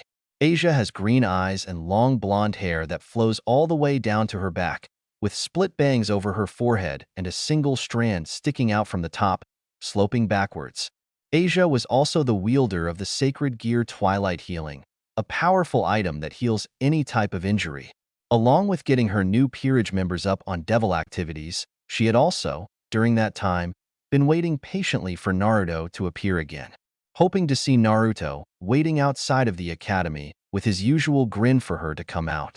As she thought about it, Akino, who was walking with her, noticed on how Rias was acting in front of her, where she saw her place her hand on her chest that held the crystal gem necklace that Naruto gave her years ago. Akino, unconsciously, touched her left hand on a ring that was made out of the same crystal gem substance that Naruto had given both her and Rias. Akino knew Rias' feelings for the Flameless Phoenix since she also had them as well, especially since he knew her secret about her parentage hood, and yet he didn't care about it. Both the new members of Rias' peerage were in incidents that involved in being killed by fallen angels, but with Rias and her peerage help, they were not only able to be resurrected as devils, but are now living a life that most people could only imagine. Asia was set up so that now she was living with Issei, who was happy to look after the young girl. Her thoughts about her newest family/peerage members ended when she heard the class bell ringing, alerting her that class was about to start. She shook the thoughts out of her head for now, since she needed to focus on her problem that will be arriving later today. Rias has planned to skip her remaining classes after lunch to wait in the O.R.C. room because today is the day she'll be meeting with her annoying fiancé. 2 weeks later, in the mountain terrains just north of the town of Churton, located on the Kalva River of Russia, a certain group were both enjoying the majestic sights of the land, as well as finishing up a training exercise that a certain blonde has set up. As the snow gently fell from the sky, several large explosions that were loud but wouldn't get anyone's attention was made, disturbing the peace of the land. Once the explosions had settled in the middle 5-meter crater stood a young man. The young man was around his late teens to early 20s who was 5 feet 10 inches. He had blue sapphire eyes and wild spiky blonde hair, jaw-length bangs framing his face. Despite the freezing environment, he's wearing a short-sleeved black shirt under a blue Wrangler jacket, baggy blue jeans, and steel-toe shoes. In his right hand, he held a sword that looked well-crafted that had a blue gem just above the handle. Yu-Gi-Oh card. Noble Arms, Excalibur. Outside of the crater stood 2 people as his opponents. The first was a beautiful young woman in her late teens, 18 or 19, around 5 feet 8 inches foot who has vanilla blonde hair that is generally put up in a bun and violet eyes. She had a particularly large bust and has quite a defining curved body that was highlighted by her appearance in her armor with a fencing sword. Bust, 95, waist, 60, hip, 83. Wiki/file. Sylvia. The second was a young 16-year-old, 5 feet 4 inches foot tall boy with short chestnut hair and large amber eyes. He wore green Chinese sorcery robes with white kung fu pants and black rubber sole kung fu shoes. In his hands, he held a Chinese Jin sword. Taking a moment, the blonde boy walked out of the crater that the 2 swordsmen have created in their attack where he looked impressed. You two did a pretty well combination attack. If I didn't use my technique that would have hit me, said the blonde. I thought we had you in that 4-way diversion that Sylvia set up for me to deliver the final blow, said the frustrated chestnut hair boy. Well, sorry to disappoint you, Lee, but you forgot to count on the fact that I was able to use my technique in that way to avoid the hit. But I must say, you were really impressive there, Sylvia. I was surprised that you were able to create 4 after images in the same time like that while using your sword for 5 slashes attacks, said the blonde. Thank you, Naruto-sama. However, that is a move that I prefer not to use unless I have no choice since the precision, speed, and strength needed for me to execute it takes a lot of concentration and stamina, Sylvia remarked between breaths while holding onto her rapier sword. Naruto Phoenix was here in Russia, training with his peerage to be ready to meet his family since after this week, he'll be returning back home to the underworld with his peerage. Right now, Naruto was training with his 2 knights in order to improve not only their speed, but also their defense and magical assault. While Naruto is with his knights, most of his peerage were doing their own personal training around the terrain. Just as they were about to continue with their conversation, the sudden sound of explosion and falling debris have been heard around them. Deciding to take a look, Naruto and his knights head their way to the sounds. Reaching another open area, the 3 people witness a sudden explosion that caused the snow around it to spread throughout the area where it covered them. Out of the explosion, one stood near the exploded area while the second was now on top of one of the few boulders nearby with his arms crossed. The one standing nearby the now-made crater was a teenage boy standing over 6 feet 5 inches foot tall with dark skin. He is from Mexican descent with pronounced cheekbones and has wavy brown hair with bangs that generally hangs over his brown eyes. He is muscular while appear to be a bit older than he really is. He is currently wearing a baggy gray jeans with a short-sleeve shirt under a coat and steel-tip boots because of the snow. The second was another teenage boy standing at 5 feet 7 inches foot tall. He wore a simple white training shirt, black sweatpants, and sneakers. The most intriguing features about this boy was his unnatural canine-like features, including dog ears, hair, and sharp fangs. He has spiky, long brown hair that goes down to his mid-spine, tied up in a ponytail fashion with the rest of his hair being very spiked and a distinct fringe forming at his forehead with two visible bangs at the sides of his face. Before anything else happened, a couple of slice sounds were heard, causing the canine-look boy to jump away since the boulder he was standing on was sliced diagonally down. Along with the slice, a crying sound was heard when someone else came flying down and landed clumsily in front of the group, covering themselves into the snow. After a moment or two, the person stood up to reveal that it was a blonde teenage girl that was covered in snow, and a few debris stood up, allowing the snow and debris to fall from them, but still had a bit of small snow patches on their head and shoulders. Mao Yuzum-chan, your veil attack is impossible to beat, whined the young girl while trying to keep herself warm as she pouted at her opponent, who gracefully walked out into the opening to reveal a young brunette woman. Hey, don't whine at me. You said that you wanted me to fight you with everything I got, and I did. You're the one who couldn't handle being around the snow, especially in the outfit you're wearing, Hakufu, said the young brunette. The blonde-hair girl was a young, beautiful 18-year-old blonde with ample cleavage and green eyes. She has long, flowing strawberry blonde hair that goes down all the way to her back, which also covers her ears. Her hair bangs also cover most of the middle of her forehead. Two strands of hair also stick out on the top of her head. She wore a simple short-sleeve loose shirt with black tights. The brunette girl was a young, well-endowed woman in her late teens with long, dark brown hair and eyes, and a well-developed body figure. She is wearing a pure white silk, perfectly covering her private parts and limbs. She also had a long white veil that was 4 times longer than her body. Like you're one to talk? How come you're not shivering like I am? Hakufu stuttered out as she shivered from the chilling area, before looking around her to see that everyone else is the same thing. Same with you guys. Why do you guys act like you're not cold? Asked with her teeth chattering. It's because of our magic, Hakufu. Didn't you listen to Naruto-kun when he explained on how to use your magic in creating a magical coat to protect us from the cold? Questioned the veil girl. Hakufu thought for a moment before she blushed in embarrassment, unspoken out her answer to Yuzum. Man, aren't you acting stupid? Yuzum commented, where Hakufu quickly shouted back at her. Hey, you're the stupid one. Those who call others stupid are the real stupid ones. Argued back. Before things could be said, they had a clapping sound to see that Naruto and everyone else was there. Alright girls, as much fun as seeing you guys barking at each other's throats. What do you say we call it a day, since we need to get ready for our trip? After next week, I'll be back home while also be introducing all of you to my family. Naruto commented. Everyone nodded, which a few didn't like it since they know what's going to happen. Naruto explained to them that becoming members to his peerage, they'll be forced to study the history of the underworld, along with the history of their king's family history. Luckily, Naruto had already taught them the basics, but the thing that they mostly dread about was the fact that they'll be all given etiquette lessons for those who don't know proper manners. Just as they were about to go back to their temporary home, a magical teleportation circle with the phoenix crest appeared, where a young woman with a voluptuous figure and long black hair suddenly appeared. The person is Kuroka, Naruto's bishop. In the past 8 years, Kuroka has grown from a young teen girl to a beautiful woman, where Naruto sometimes couldn't help but not look at her with thoughts of lust and such sometimes. She still wore the same type of kimono, except it was altered more to fit her figure. The biggest change was her large breasts, which she shows off from her kimono, opening up from her shoulders. Seeing appear in front of them, the Mexican person was the first to speak up. Kuroka, what wrong? Did anything happen? Said the tall man. Kuroka nodded her head as she made her way to Naruto. Naruto-kun, there's something I need to tell you. It's something that Shizu just found out from one of our contacts.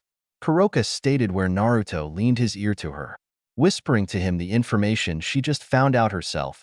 Naruto's reaction changed from concern to confusion to finally rage. Once he heard it, Naruto looked at Kuroka with a determined look in his eyes. When is this going to happen? Naruto asked his beautiful bishop. It's going to commence tomorrow night? Kuroka answered. Hearing this, Naruto told his group that he'll be right back, where he walked away from his peerage.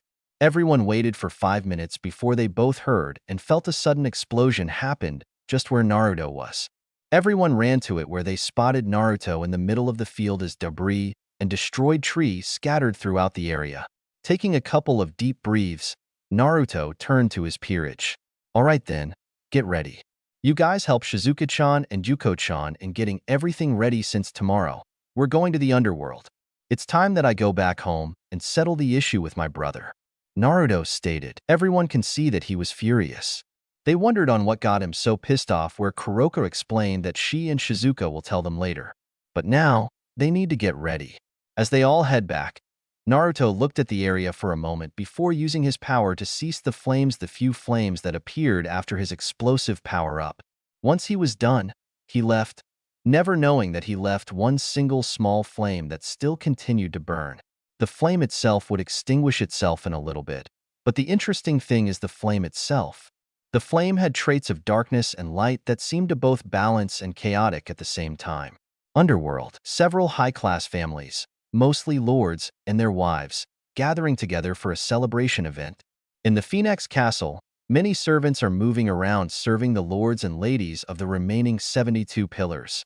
As the high-class devils gathered together in the banquet room where the festivities are taking place, the people that already arrived started to chat with each other. In a private dressing room is the soon-prepared bride-to-be. Alone in a room, Rias sat in front of a mirror disc as she looked at herself. Rias mentally agreed with herself that the wedding dress fitted her perfectly and showed off her well-toned body, highlighting her beauty even more. However, her facial expression shows that the crimson hair princess wasn't happy in the fact on who she was going to be wearing it for. Flashback. In the occult research building, Rias' face was both annoyed and frustrated while crossing her arms under her large bust as she stood her ground at the sight in front of her. Standing behind her was, currently, her entire peerage as she looked at the person that was making their king look angry. In front of Rias stood her fiancé, Riser Phoenix. Riser Phoenix is a tall 5 feet 11 inches, handsome young man in his early 20s with short blonde hair and dark blue eyes. He's wearing a burgundy blazer with gold embroidery on the right with matching pants and black dress shoes. Underneath his open blazer is a white dress shirt that is not fully buttoned, giving a slight view to his chest. Even though Riser has changed physically over the years, his mentality is still the same arrogant, aggressive playboy with holier-than-thou personality who condescending towards lower-class devils. The reason why Riser was here in Kuo Academy was to take Rias back to the underworld to prepare for their wedding, which he looked forward to. Her peerage, besides Akino, were surprised to hear about the fact that Rias was engaged to marry him, but learned that it was an arranged marriage against her will. Rias, how about we go and check out the place that is being prepared for our wedding? We should see how the setting is being turned out. Riser suggested to the red-head Gremory. Riser, I have already told you already that I'm not going to marry you. Do you understand that? Rias furiously stated at him. Now Rias, you say that like you have a choice. Riser said with an amused tone of voice. We both know there isn't much you can do. Both our families have already decided on this, and the contract has been rewritten.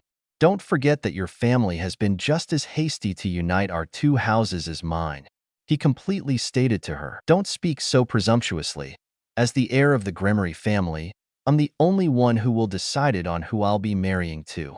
Regardless, if it wasn't for what our families did, then I would happily marry into the Phoenix family. Rias stated while placing her hand on her chest where her necklace piece rested. Hearing Rias say that she would gladly marry into the Phoenix family if it wasn't for some changes, but wondered on what happened and why she was so angry about it now. Akino and Kaneko already knew since Akino had her hand on her ring finger, gently touching the crystal gem ring on it, while Kaneko remembered the ring she kept in her drawer. Riser saw Rias placing her hand on her chest, which he knew why. Deciding to point it out, he looked at the female redhead. Why don't you just forget about him? Getting a surprised look from Rias, he ran away from his responsibilities which should have been placed upon me in the first place since I am more fitted for this occasion than he is. Riser stated. Rias angrily stared back at him. He didn't ran away. Unlike you, he went to find his peerage and train hard to achieve his dream. Personally speaking, he is more worthy on being my husband than you are at being fit to be called a phoenix. Besides, he promised me that he'll come back during my spring term of my final year. And when he comes back, everything will be restored as it should be. She stated to him where Riser narrowed his eyes at being told that he wasn't worth being called a phoenix unlike him. Restoring his poker face, He looked at the Gremory heiress with his usual confident smirk. I don't think so, since if he did promise you that, then he should be here now. Or for a matter of fact, why hasn't he come to visit you over the years? Riser questioned her. In flashback, Rias and Riser had argued with each other, where Riser even threatened on extinguishing her peerage to assure that he'll bring her back to the underworld to make her his bride. As things intensified, Grafia, who acted as the third party of this meeting, had interrupted the two. Hearing as the meeting wasn't going well, Grafia announced a rating game to settle the issue. Rias accepted it since it would give her a chance to free herself from the arranged marriage, but knew if she lost, she would be forced to marry Riser right away. Hearing Rias accepting the rating game challenge, Riser summoned his own peerage, a total of 15 pieces, all women. It was around this time that he riled up Issei, Rias' newest and only pawn, where he flirted and made out with his queen. Once everything was set, Riser allowed Rias 2 weeks to train her peerage, where they trained very hard. Unfortunately, though through lack of battle experience and such, Rias had lost her first game and freedom, where she was now in this situation. As she looked at herself, she brought her hand to her chest again, where she held her crystal gem necklace, as she recalled not only her best male friend, but also the one that she'd fallen in love with. She remembered when he told her that he was leaving, which she was sad about it. It made her heart ache, since she already had a crush on him, since he always cheered her up, always treated her as a friend, cared about her and her wishes and dreams. Unlike other devils, Naruto was the only one that only ever called her Rias, nothing more, nothing less. Plainly calling her Rias just meant that he only viewed her as herself.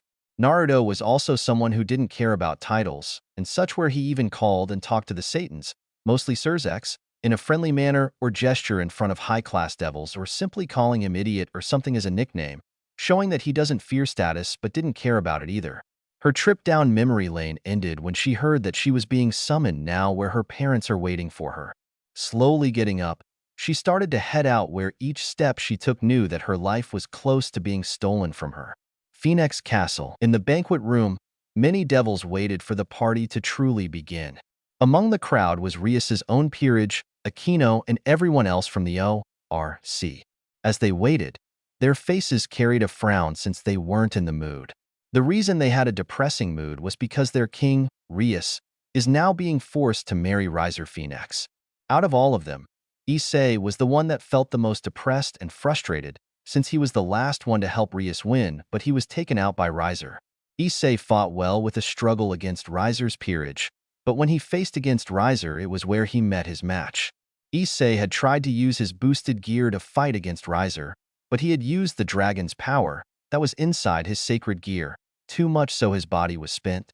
Riser proceeded to beat him into a bloody pulp, where the fist fight forced Rias to quit, since Riser wanted to make Issei both an example and his power by killing through his injuries.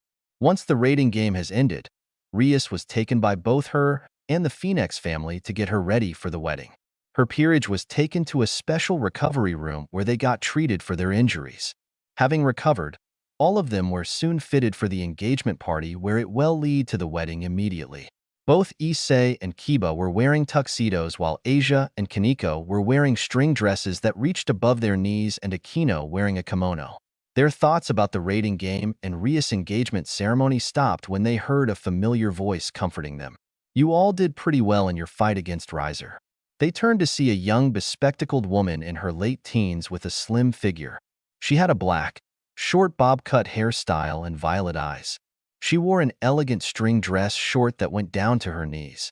This was Sona Citri, the heiress of the Citri family of one of the 72 pillars of the Devil Society. Next to her was another young, bespectacled woman with long, straight black hair that extends all the way down to her knees, with split bangs and heterochromic eyes, violet left eye and a light brown right eye.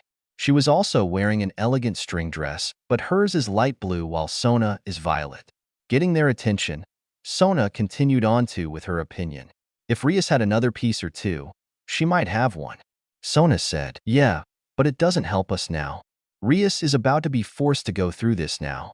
Issei stated. Everyone was about to continue before they heard the voice of the person that they detested now. Ladies and gentlemen, I welcome you to this exquisite moment. The moment where I, Riser Phoenix, and Rias Gremory have vowed to marry each other," Riser said with a stoic voice.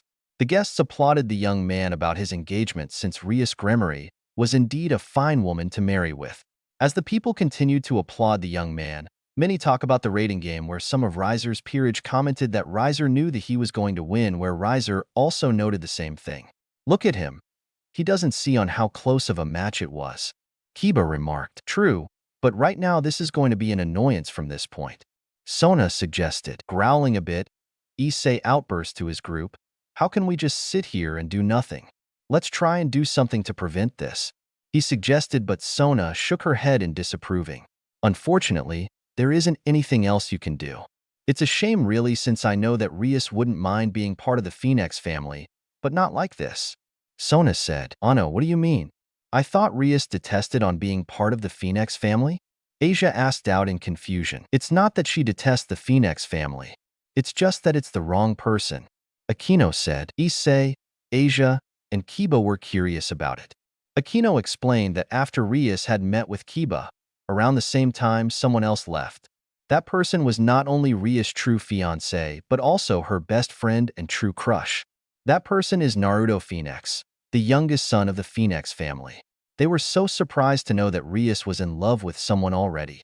They also learned that Naruto had left the underworld nearly 8 years ago for his own training and searching for his peerage, which his parents doesn't know on where he is since he left in secret. "I can't believe that Bucho is in love with someone already," Issei muttered as he had tears run down his eyes, knowing that Rias's heart already belonged to another. "Hi. The proof about their feelings for each other is around her neck," Akino said. Akino described that Naruto had given Rias a beautiful pendant that he made by using his own powers. They know on what pendant that Akino was talking, since every one of them saw her hold a crystal gem pendant while she sat behind her desk sometimes. Akino and Sona also showed them that they also had something similar, crystal gem rings that they both wore since they were good friends with him. Well, Sona viewed it that way, but Akino had a small blush as she viewed her ring. Even Kaneko stated that she had one, but never worn it since she outgrew the ring finger but kept it safe. Before anything else could be said, they all heard Riser's voice getting their attention. "Ladies and gentlemen, please welcome my bride-to-be and future mother of my children, Rias Gremory," he announced. In a crimson magical circle that appeared next to him, Rias magically appeared from the teleportation wearing the white wedding dress that she was given while still wearing her crystal gem pendant. Riser gently took Rias's hand where he guided her towards both their parents. The crowd dispersed, giving the two a pathway to their destination. As they walked, Rias kept her head down, not wanting to see her parents. Reaching them, Riser and Rias bowed a bit before he turned to Rias. "Now then, my love, let us enjoy our moment together, since after tonight we'll be as one. Since you are now my wife, forget about your worries and enjoy the moment. That also means it's time to get rid of that pendant," Riser said, where he saw her looking at the pendant that his younger brother had given to her. Rias looked objective where she was going to voice out her thoughts, but Riser simply took hold of the pendant, tugged the strap where it broke, and tossed the pendant aside. Rias just looked stunned since it signaled to her that it was over. Her life, her future, her dreams were now over. Just before they were going to move forward to the wedding ceremony, the large double wooden doors that was both the entrance and exit to the banquet suddenly exploded with tremendous force that it broke the hinges, causing the doors to fall onto the floor. Everyone's attention and guard were now at the explosive entryway, wondering on what was going on. Riser was the first to step forward. "Who dares defy this momentous ceremony?" with a growl of anger in his voice, following closely by his peerage, where they were ready to assist their king. But before the dust could even settle, a sudden burst of power came out of nowhere where it hit Riser straightly at his face, sent him flying back, sliding on the ground in an unceremonial fashion. The Phoenix guards came to the entryway where they shouted to the intruder to stand down. It was only when they finished ordering the intruder to surrender that everyone heard a strong voice from out of the dust cloud. "How about I order you to stand down, since I have a few things to discuss with my brother," said the intruder with a snarl at the end. It was only after hearing that, people looked confusedly as they heard the calm yet loud footsteps making their way into the banquet hall. It was only when he stepped into the light that everyone can now see on who it was. wearing casual street clothes, walking forward.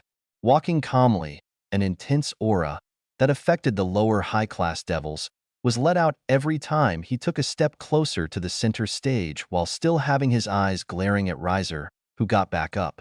As everyone still had a look of confusion, looking closely at the young man's appearance, Lord and Lady Phoenix just gained a stunned look at who it was walking towards them.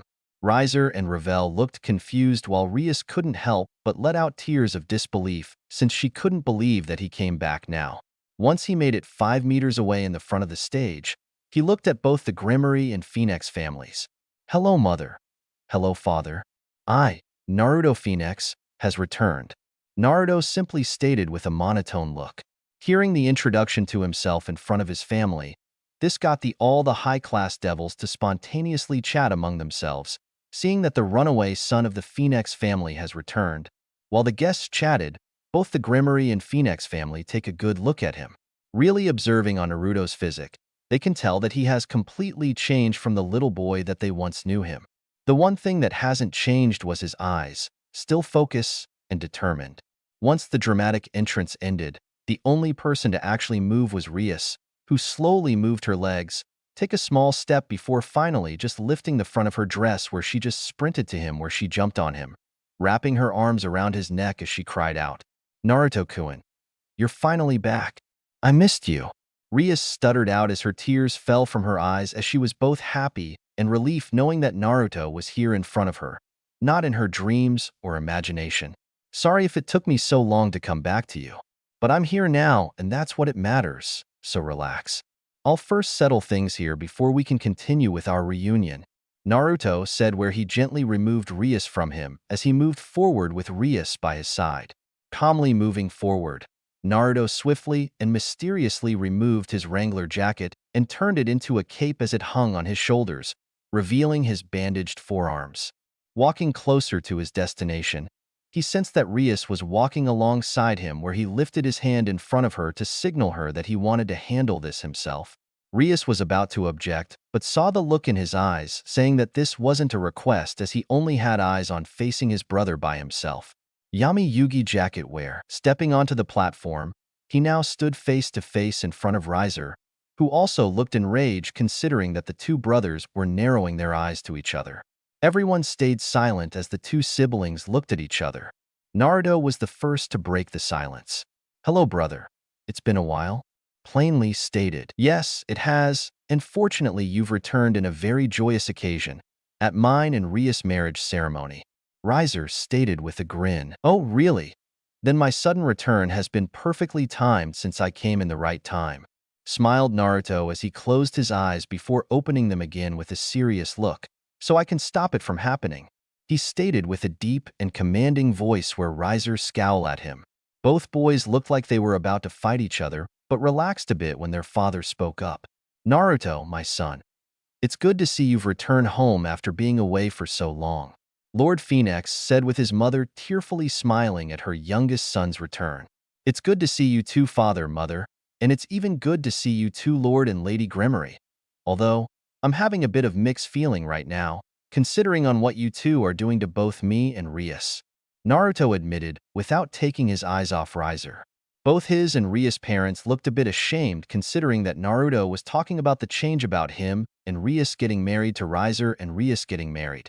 Before anything could be said by the parents, Riser spoke for them.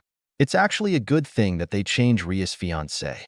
After all, the contract did say that the youngest son of the Phoenix family would marry the Gremory heiress. Since you don't have any of the Phoenix family's abilities, you don't actually qualify since unlike you, I'm a true Phoenix who wields the great power," he simply stated. "Oh, and what makes you think that you're a true Phoenix? After all, the Phoenix of legend, whose powers greatly surpass our families, is said to have a soul of fire that can't be burned out. And although I may not have the same abilities as the family have, I do have the soul, which is something that you don't have," Naruto remarked with a grin since he insulted Riser about being a Phoenix. Before things could escalate even further, they all heard a very familiar voice coming towards the two. "Oh dear, it looks like we have quite the predicament at hand." The two brothers turned to see Sirzex Lucifer walking up to them with Graphia walking closely by his side. Lord Lucifer. Riser politely greeted, bowing his head lightly. Yo sirs. Naruto casually greeted with a lazy wave. My, Naruto-kun, it's good to see you again. I can see that the years have been good to you. You've changed impressively. Sirzex cheerfully commented, but I can see that we have a bit of a situation right now. Sirzex stated, which the two brothers just narrowed their eyes at each other. Yes, it seems that my foolish younger brother doesn't know his place and is trying to stop mine and Rias's wedding. Riser commented, a wedding that was originally supposed to be me and her. It was only just recently that I found out about this, where both of our parents didn't even wait for me to return to the underworld to make such a decision. Naruto stated. Sirzex sighed since he told his parents, Lord and Lady Gremory, about making this decision without talking about it with the two parties, namely Rias and Naruto. Of course, it didn't help that half the party, Naruto, went missing for nearly a decade, making Lord and Lady Phoenix believe that Naruto was dead and such. Thinking about it, Sirzex coughed into his hand to clear his throat a bit, as well as getting their attention. Well, with the lack of communication and other variables that occurred over the years, I believe I have a proper solution for this. Sirzex simply stated. Before Sirzex could say anything, Riser politely interrupted the Devil King. By all pardons, my lord, why are we even discussing about this now? Since my brother left, a new engagement contract was formed stating that I would marry your younger sister. So that should be the end of it since the old contract is destroyed. Riser pointed out. You mean this one? Sirzex responded as he pulled out the old contract from out of his uniform. Riser and their families looked dumbfounded on what Sirzex pulled out. Sirzex explained that he had Graphia, under his orders, make a copy of the original, where he kept the original while everyone else destroyed the copy one. I figured that Naruto-kun would want to voice out his concern, but knew that the new contract might cause some problems for him to object the situation. So I kept the old one just in case Naruto returned back home before Riser and Rias could get married. Sirzex simply stated with a smile. Everyone looked surprised on how Sirzex read ahead of everyone, where he then got their attention as he continued on from what he originally wanted to say before Riser interrupted him. Alright, as I was saying before, I have a solution to this problem. A rating game, a single one-on-one duel between Naruto versus Riser. Of course, if Naruto has a peerage like Riser, then it would be Naruto and his peerage versus Riser with his peerage. Sirzex commented. Naruto and Riser looked at each other, where Riser grinned at his younger brother. I accept those terms, Lucifer-sama. I would defeat my little brother and show him what a true Phoenix can do, as well as putting him in his place. Riser overconfidently stated. I have a peerage, and trust me, when I and my friends get done, you'll know what kind of Phoenix that I am. Naruto responded seriously, where the two glared at each other. Well, then it's settled. I give you half an hour before you and your peerages begin your match together. Sirzex announced, where Naruto and Riser stepped back to prepare. Before walking away, Naruto turned to Sirzex and Riser as he said one thing to them. Before we begin, the only request that I want in this game is that if I win, both of our contracts to marry Rias is null and void, where she can choose who she should marry. He simply stated. Oh, why would you want that, Naruto-kun? Don't you want to be with my sister? Sirzex wondered, as everyone was curious about it as well. It's simple, really, he started to say as he turned his gaze towards the crimson-hair princess in front of him. The only tears a man should give a woman should be tears of joy, not of pain. I gave Rias tears of pain, so I don't have the right to marry her, simply stated. Hearing Naruto considering her feelings, Rias couldn't help but blush at how Naruto was thinking about her so much that he would null and void their own engagement contract so she can have her freedom. As Naruto was walking away, he didn't respond to his mother and father's calls since he was more focused on one thing. While walking away, he spotted something sparkling, where he went and picked it up. 30 minutes later, Naruto and Riser were standing in front of each other, where Riser had his peerage stand behind him. Among them, Naruto noticed Ravel was also there, where he made it known. Okay, how come Ravel is standing with your peerage? Did you make our little sister part of your peerage? He asked out loud. Riser nodded in confidence, where Naruto said, Why would you do that? For what purpose? Naruto cried out loud. Ravel kept quiet while having a faint blush on her face. Riser just answered, Strategically, our sister is pretty good at strategy, where next to my queen, she can make plays for areas where I'm not around. It's even better since her immortality also gives her an advantage on judging other opponents' strengths. Stated the older blonde, where Ravel looked serious like she was agreeing with Riser. TSK. Yeah, right. If I know you well enough, you probably asked her because of some stupid reason like for a fetish or something along those lines. Naruto remarked back. Ravel's face really turned red while she, along with the rest of Riser's peerage, thought, he definitely hit the nail on the head. Knowing that Naruto was right, well, whatever, let's just get our rating game started as I have a honeymoon to get to. Riser simply said as he thought about what he would do with Rias. Me too. I'm going to enjoy beating you and paying you back for all those remarks you gave in the past.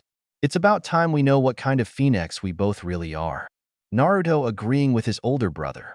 All right then, the field has been set. I'll explain the rules of this match. Surzex said as he took the role of being a referee for this match. The rules are simple. Naruto and Riser would fight each other with their peerages in a simple all-out battle royal where to win is to simply take out Naruto or Riser regardless if there are still other pieces in the match. There will be no outside help, which includes familiars. Any type of weaponry can be used as long as it is their own and not outside source. Pawns will be limited to 2 promotions since this would be a quick match. Promotions can happen anywhere without the king's permission. Hearing that, Riser smiled since all 8 of his pawns can promote into queens where he'll have 9 queens off the bat. Naruto didn't show any reaction to it since he kept a good poker face. Another reason is because he knows that Riser doesn't know on what his peerage could do. Naruto-kun, where's your peerage? Surzex asked kindly. Don't worry about them. I had asked Graphia to prepare a separate teleportation circle to transfer my peerage into the game since I like to keep them a secret until the last minute. They'll be transported automatically into the game as soon as I get there as well. Naruto simply answered. Nodding in acceptance, Surzex looked at the 2 phoenix. All right, with all the rules and stipulations set, let the rating game begin. He stated. The magical circle around the 2 phoenix activated and teleported the 2 into the rating game field. Rating game. The field was simple. It was a large chessboard that was the size of a city with chess pieces the size of skyscrapers. On one side of the board, Riser and his peerage emerged from being teleported. On the other side, Naruto appeared with his peerage following close behind. Both peerages were 5 miles apart from each other. Phoenix Castle. Everyone sat or stand, their own preference, as they all looked through the video screens on the commencement/results of the rating game. Sitting in one table, Rias was waiting in anticipation on how Naruto was going to fight his older brother, Riser. As the Crimson Princess pondered about it, Akino and the other members of the O.R.C. with Sona and Tsubaki were sitting along with her, wondering on what's going to happen. I wonder on what's Naruto-kun's game plan.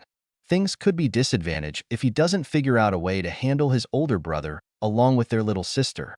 Akino thought out loud. I don't know, but given how he's a battle prodigy, it would be interesting to see. Sona reminded the Thunder Priestess. Battle prodigy? Issei wondered as Akino, Kaneko, and Sona are the only ones, besides Rias, who knew anything about Naruto. Kiba and Asia were also curious since they don't know anything about Rias' childhood crush. You see, as many of you know, Rias is considered to be a prodigy herself since she earned the nickname Crimson Ruin Princess. However, her nickname title doesn't mean much since comparing to Naruto's skill set, he was far stronger than Rias was back when they were children. Akino stated, Hi. Naruto-san is considered a true prodigy since even though he isn't successful academically because of his lack of care for it, he is very intelligent when it came to making not only strategies before a challenge, but also on-the-fly plans when the situation changes. In fact, he even sparred with Lucifer-sama's pawn, who is one of the top 5 pawns in Devil Society.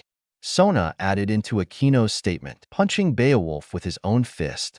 Kaneko monotone said, Everyone was amazed that Naruto was extremely skilled when he was a kid. Before anything could happen, Surzex announced the commencement of the rating game where both brothers released their peerage. There goes Riser's peerage. Asia looked concerned. I only hope that Naruto-san has a good peerage with him. Kiba commented as he looked to see that on Naruto's side of the field, there was only one person standing by his side.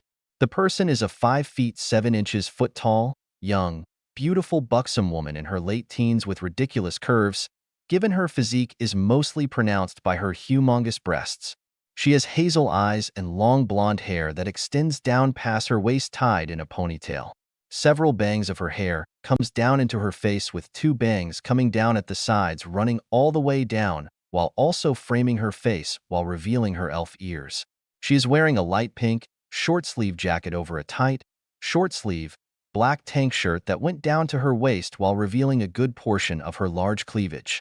She also wore a white, mid-length skirt that reached her knees with great movability along with a pair of black pantyhose and a mid-calf, lace, gray boots.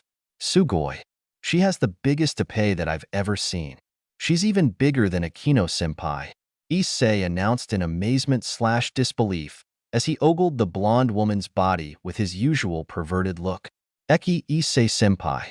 Kaneko monotone said while glaring at her senior. Era. Shizuka-chan has grown up from the last time I've seen her. Rias mentioned which Akino and Sona nodded in agreement, although both Rias and Akino felt a little threatened on the fact that Shizuka's bust was bigger than their own. Shizuka? Kiba curiously asked. Hi. Shizuka-san is one of Naruto's first pieces and one of his bishops.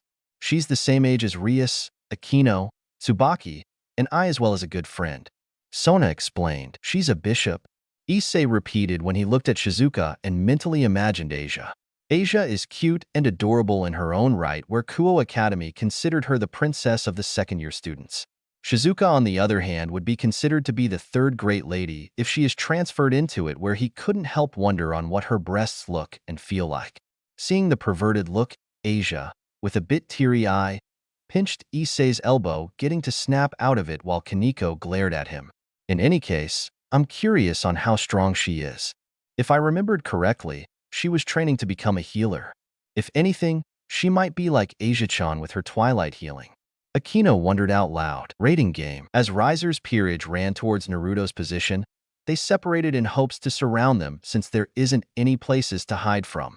Separating in 3 groups while Yubaluna took into the skies, they made their way towards the other Phoenix.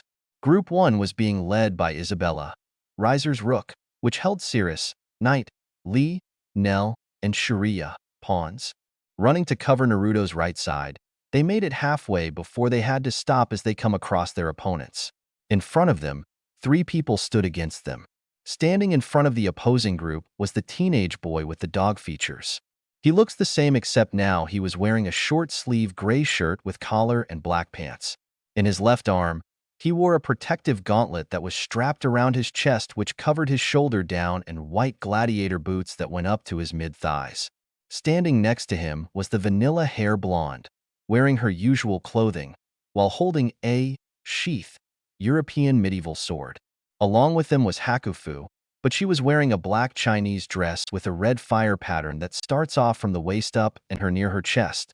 In the middle of her dress was an opening on her chest that revealed a good portion of her cleavage. At both sides of the dress, the slits were cut all the way up until it reached near her waist, allowing a great view of her strong legs while wearing black turf martial arts shoes. Anime underfunimated slash 1600x 1200 517. As the 2 groups stare at each other, the brunette boy just sigh at the sight in front of him. Seeing this, Hakufu simply asked her teammate, Oi, Kotakuin, what's wrong? Looking at her unenthusiastic friend. It's just that I was hoping that our first rating game would be against a real opponent. Instead, I'm facing off against a bunch of girls. No wonder Naruto said that I shouldn't come since I won't be able to fight them. He said, what do you mean by that? Naruto said that his brother has a total of 15 pieces. That's more than enough for us to fight and test ourselves against. Hakufu simply stated, it's not that, it's just, while looking at their opponents with an uninteresting eyes, that they're all girls. He plainly muttered, that's what you're upset about, Kotaru-san? You don't seem to have a problem when you fight me, or any of the others, said the vanilla hair blonde. Well, yeah, but unlike you guys, these girls won't stand a chance against us. You guys are strong where I don't have to worry too much since you're all strong in your own right. Kotaru replied, well, I can understand that, said the other blonde before she quickly drew her sword and blocked a Zweihander strike that would have taken the 3 out. She held the sword back with one hand as its wielder pushed hard with both of hers. It didn't last long as the blonde quickly parried the sword before giving her opponent a strong kick to her stomach to shove her back to her group. Getting their attention, Hakufu simply looked at them. Now that was rude. Can't you see we were talking over here? She said with an annoyed look on her face. This isn't the time to talk. This is the time to fight and assure that Riser-sama come out victorious, said Cirrus, the Zweihander owner. She's right, Hakufu. Kotaru-san, if you wish not to fight these weaklings, then so be it. But if anything, can you at least provide cover for both I and Hakufu? Requested the sword-wielding blonde. Sure, no problem. Kotaru agreed, where he hopped back from the two. All right, now with that out of the way. Hakufu, you're ready? Said Naruto's swordsman. Yup, Hakufu gleefully replied as she got into her kung fu stance while the other blonde just held her sword up vertically at her face. As the two got ready, Riser's group just glared at their opponent, since one of them doesn't find it interesting on fighting them while the other two doesn't show much concern. Before we begin, can you tell me your names so that I at least know who my victims would be? Said the medieval sword user. Riser's group growled at that, where they all them their names and evil pieces. Knowing their names, Naruto's first group announced themselves. Very well, since you kindly given your names, here's ours. My name is Sylvia Van Hosen, Naruto-sama's knight. Sylvia gracefully introduced herself. I'm Hakufu Sansaku, Naruchan's pawn. Hakufu confidently introduced herself. I'm Kotaru Inagami, also Naruto pawn. Kotaru simply introducing himself. With introductions done, Isabella looked at Lee, Nell, and Sharia. All right, you three, you know what to do. All three pawns nodded, where they all said unison, promotion. Queen, where all three girls had changed from pawn pieces to queens. Once they changed, the twins magically summoned their chainsaws. Seeing this, Sylvia looked unimpressed as she glanced at her partner. All right, Hakufu, your turn now. Where Hakufu nodded with a smirk. Promotion. Rook. Where Hakufu became a rook piece. After waiting a bit, both groups moved against each other. Banquet room. Seeing Riser's pawns become three queens while Hakufu changed to a rook while Kotaru just stood back, guests were really intrigued about it. Interesting. Surzek said, where he got his family and Lord and Lady Phoenix curiosity. What do you mean, Surzek-sama? Grafia wondered. It's surprising to see that Naruto-kuen's pawn became a rook instead of a queen like Riser-kuen's three pawns. I wonder if Naruto-kuen figured some of the evil piece's abilities. If he does know them, we're going to be seeing a very interesting game. Surzek analyzed with a smile. With Rias group, who were in another table away, they are also curious about what Surzek were talking about with his group. I wonder why Hakufu-san became a rook instead of a queen. The queen is a lot more powerful than a rook. Kiba thought out loud. I don't know, but it would be interesting on what would happen. Tsubaki replied. Riser's second group is now confronting Naruto's second group. Akino said as their attention turned to the other battlefield in it. Second group, just like the first group, the second group who were on the opposite side in a distance of the first. Riser's second group was being made up of with the rest of his pawns, and I, Lee, Marion, Burent, and Mira. The five girls stared down at against three of Naruto's other peerage members. In front of them stood the Chinese sorcerer swordsman with the giant Mexican decent person and the veil-covered woman. Looking at each other, the swordsman was the first to speak up. Well, it's going to be interesting fighting these five girls. Personally, I would have enjoyed it more if they were stronger, but I guess this is a good chance to test myself, said the chestnut hair boy. True, glancing up to the third teammate. What about you, big guy? Are you all right in fighting against these girls?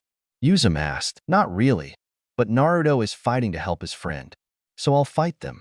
Of course, I'll have to hold back so not to hurt them much, said the tall Mexican person. All right then, Chad. Just stand back and watch our backs. Lee and I would be able to handle them. Yuzum cheerfully said, where Chad politely nodded as she stepped back a bit to give his other two teammates some space. Seeing them, Riser's group prepared themselves. Lee asked them their names since he wanted to know his first opponents in his first rating game. Giving him their names, Lee's group gave them theirs. I'm Lee Sioran, Naruto's knight. Lee introduced himself as he summoned his Chinese Jin sword. I'm Yuzum Izumo, Naruto-kuen's pawn, said the well-endowed veiled young woman. I'm Chad, Naruto-san's rook. The muscular, extremely tall man wearing a green, short-sleeve shirt, dark blue jeans, and ankle boots. He had a tattoo on his left shoulder that read Amore y Mort in Spanish. Hearing their names, Riser's pawns shouted out, "Promotion! Queen!" All 5 pawns were now queens where Yuzum shout out as well. Promotion! Knight! Where Yuzum became a knight. Once Yuzum promotion, the 2 knights moved forward against the 5 girls. Banquet room. Seeing Yuzum promote to a knight is another surprising move since now, Li, Chad, and Yuzum are now facing 5 queens. Rias and the others wondered on how the 3 are going to handle 5 queens. As this was going on, Issei made another perverted comment on how big Hakufu and Yuzum breasts are, breasts that rivaled Rias and Akino. Calmly walking straight forward, Kuroka just sighed as she moved forward to block Riser's final group. Seeing Kuroka being frustrated, her partner decided to find out on what the Nekashu was sighing about. "Kuroka, what's the matter?" said the person. "What's the matter? I can sense Riser's queen is flying over the field, and yet she'll be going to face Yubaluna," Kuroka said. "And the problem would be?" With an eyebrow raised in curiosity. "It's the fact that I won't be able to fight her," Mocha-chan, Naya. Kuroka stated. "That's all." Mocha deadpan said, "That's right, Naya. Yubaluna was the one that attacked and took out my Chiron. I intended to claw her eyes out with my hands, but Naruto-kun said that I should tag team with you." Kuroka complained. "Well, you're more a ground fighter instead of a fly fighter." Mocha explained. "That true." Kuroka grudged agreed. Besides, Mocha's attention turned to what's in front of them to see 3 of Riser's pieces were standing among them. "We got some company," she stated. "Hello, Kuroka. It's been a while," said Ravel. "Hi, Ravel-chan. You've grown a lot since the last time I seen you, Naya." Kuroka cheerfully stated. "Same to you. I hope you've taken care of my Ni-sama when he was away. Personally, I wish we didn't have to do this since I'm curious to know what he has been doing." Ravel voiced her curiosity. "To tell you the truth, it's been him who has taken care of me, in more than one way, Naya," she said with a blush, giving anyone who was listening a few perverted ideas. "But if anything, you should be more worried about Riser, since if he fought against Naruto-kun, he'll face a force that will make him wish he never cross him," finished Kuroka with a smirk on her face. "I don't know what he has done, but Riser Oniyama won't lose against Naruto Oniyama," Ravel replied. "We'll see. Oh, and before we begin our fight, let me introduce to you to Naruto-kun's rook, the Daywalker, Mocha Akashiya." Kuroka introduced. Mocha Akashiya is an 18-year-old beautiful 5 feet 8 inches foot tall woman who has long, knee-length, silver hair with red cat-like pupils. Her vampire fangs pronounced. She had on the same outfit as Hakufu, except hers was a white Chinese dress and turf shoes.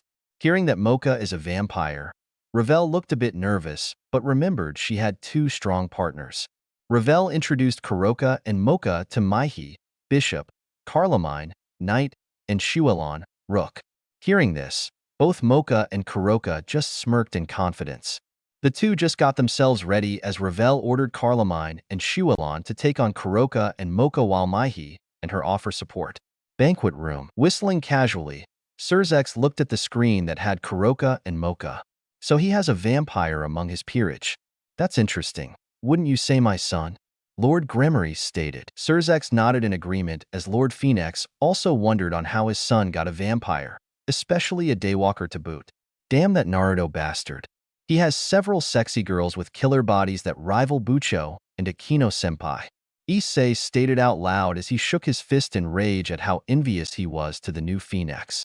Seeing Kuroka and Mocha together, Issei whined in jealously at how lucky Naruto has for having a sexy rook and bishop. As he said it, he suddenly thought about what Kuroka said. "Wait a second, that Kuroka girl. She said that she wants to fight Yubaluna for taking out Chiron. Who's Chiron? There isn't anyone here with that name." Issei muttered out loud. "That because she goes by a different name. She is actually here." Rias pointed out to their youngest member in the group. "Kaneko-chan, you're Chiron," Asia said in surprise. "But why is Kuroka calling Kaneko-chan Chiron?" Issei wondered. "That's because that her first name, the name that Kuroka gave her," Akino playfully mentioned. "Why's that?" Asia asked curiously as she didn't understand the situation. "She's my One-sama," Kaneko plainly stated. She's your older sister?" Issei said in surprise as Kaneko nodded in answering his question. Issei looked back at Kuroka and Kaneko where he finally noticed the resemblance between the two girls. He cursed Naruto for having Kaneko's older sister as his bishop. He then imagined on what Kaneko would look like when she gets older, where he snickered at how sexy she would look like.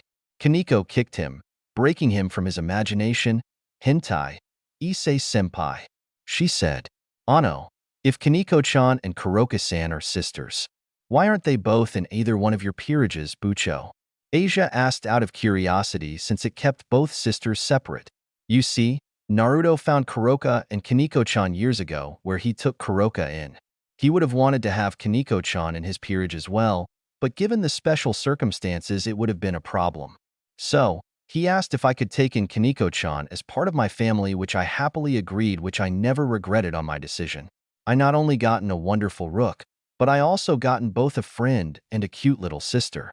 Rias cheerfully said. Kaneko didn't show it, but she was also happy that she was with Rias, since Rias has treated her very kindly and always watched out for her, especially over the last couple of years when Kuroka was gone.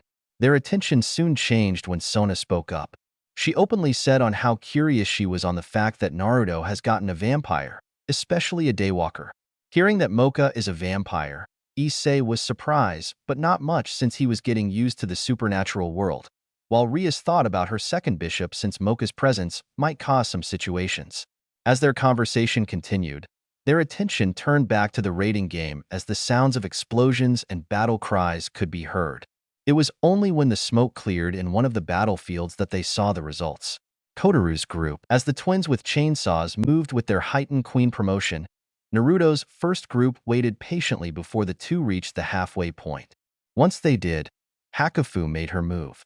She instantly moved forward where she surprised the two chainsaw-wielding girls as they had their chainsaw ready to strike.